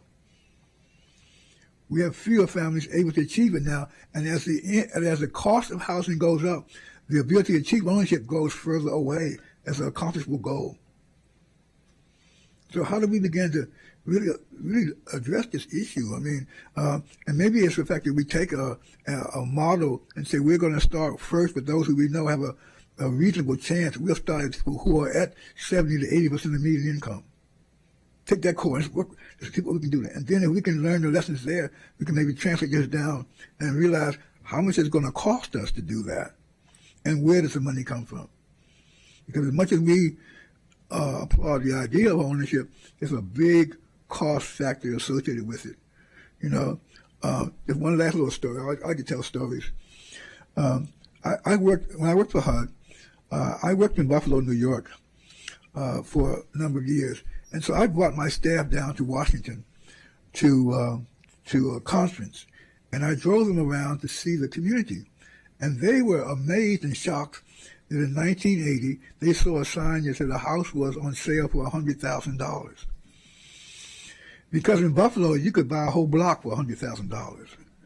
Okay, so they just couldn't believe, what, $100,000, somebody paid that much? And now that same house is selling for almost $1 million. So home ownership becomes an unaccomplishable goal for so many people who may have been able to do it then but can't do it now. So I support Councilman Cass. I totally agree with you on that.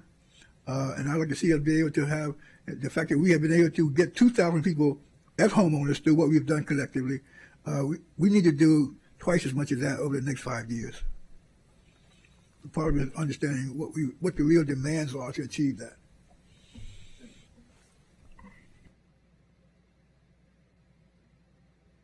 All right, not seeing anyone else in the queue, I want to extend my thanks, Chair Priest, for your continued service and willingness to continue service, and to everyone else who have put themselves forward. I also want to thank Ms. Andrews and Mr. Silverman for being here today and your continued work. As my colleague said, we do a lot of these panels, and having you with us today really gave us an opportunity to hear from you, hear about what HOC is working on now, and looking forward to the partnership in the future. So we will take up your nominations and vote on them at a future council meeting. And again, thank you so much for being here today. Thank you. All right, our next item is, we're on item number 3. It is action on a resolution to approve supplemental appropriation 25-34 to the FY25 operating budget, Montgomery County Government Department of Health and Human Services Care for Kids program in the amount of $332,000. The source of funds is general fund undesignated reserves, and it also has an amendment to the FY25 operating budget resolution 20-526, section G, designation of entities for non-competitive contract award status, the Primary Care Coalition of Montgomery County, Maryland, Inc. We held a joint Government Operations Fiscal Policy Committee meeting and Health and Human Services Committee meeting, and it was a unanimous recommendation for approval. One of the things that we discussed and had an excellent package from Ms. Clemens Johnson was the need for these primary and specialty healthcare services. The program serves children who do not qualify for the Maryland Children's Health Program or medical assistance, and whose families have incomes under 250% of the federal poverty level. This increase is needed to support the projected enrollment of more than 12,000 additional children and cover a projected budget shortfall in primary care, specifically in dental services, behavioral health, and pharmacy services. I will turn it over to Chair of Health and Human Services to see if he has any additional comments. No, that was an excellent summary, and I would like to go ahead and move this action. Second. All right. We have the committee recommendation and motion. Not seeing any questions on this. All those in favor, please raise your hand. And that is unanimous.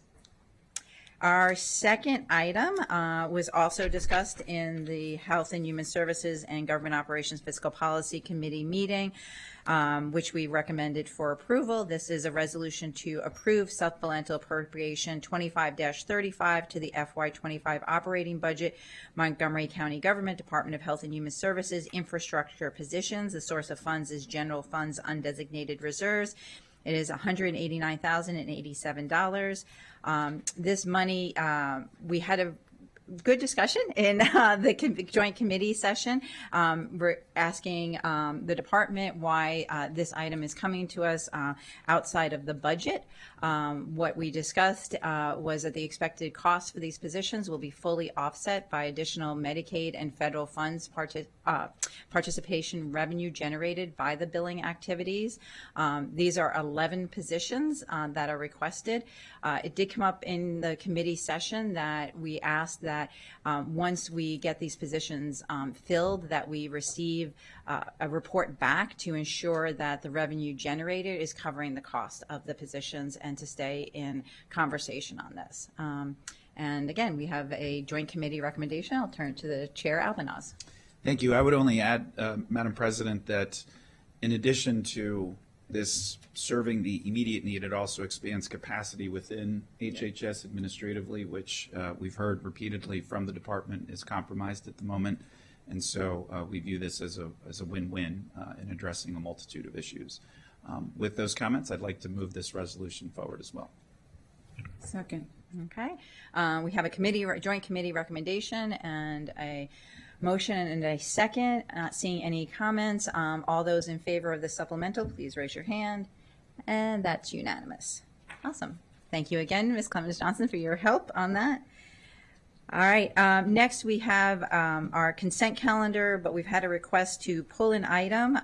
So we will pull item 5E, action on the approval of revised letter to the Public Service Commission for case number 9726, the Shaverton Solar Sugar Loaf 1 LLC. And thank you. This letter, just to give people background, we did in the fall, in September, approve a joint letter from the county executive and the council to the PSC. However, that was the applicant actually asked for a postponement, so we never sent in the letter in the fall. In addition to this, the planning board did have a meeting in January 9th to discuss this submission, and so the letter we have before us has been revised to reflect that meeting as well as revisions requested by the county executive. I don't know if anyone has any comments on this, or Councilmember Falcom? Yes, thank you, and I appreciate Ms. Nadeau's help on this. I would like to make a motion that we amend the letter as recommended by the county executive. Great.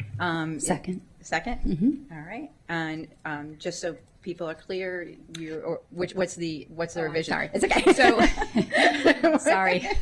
I just assume it's in the packet. It's not. So the county executive asked that we remove the penultimate paragraph. The paragraph is basically, we want to support solar projects and must also balance other competing priorities, which include local food production. In the event that the CPCN application might be approved, the county would prefer that the project be required to incorporate an agricultural use to move further in the direction of alignment with the county's zoning requirements. There are two critical components of this letter. One is that it's a joint letter from the county executive and the county council, which demonstrates a united front. And the second is that we are clear in stating to the Public Service Commission that that the PSC give due consideration to the zoning provisions already in place. Removing this paragraph does not change the primary intention of the letter. So I move that we strike that paragraph. Great. Thank you very much. I have a motion and a second. Ms. Nadeau, did you have any questions on that, or are we good? Nothing to add. Thank you. Great. Terrific. All right. Not seeing any other speakers. All those in favor of the amendment, please raise your hand. That is everyone. And now do I have a motion on the letter itself? Second. Council Vice President Jawando, Councilmember Luedtke second. All those in favor of submitting the letter, raise your hand, and that is unanimous. Roll call. Great. Now we have the consent calendar. I'll entertain a motion to approve the consent calendar. So moved. I have Councilmember Friedson move, Councilmember Luedtke second. All those in favor of the consent calendar, please raise your hand.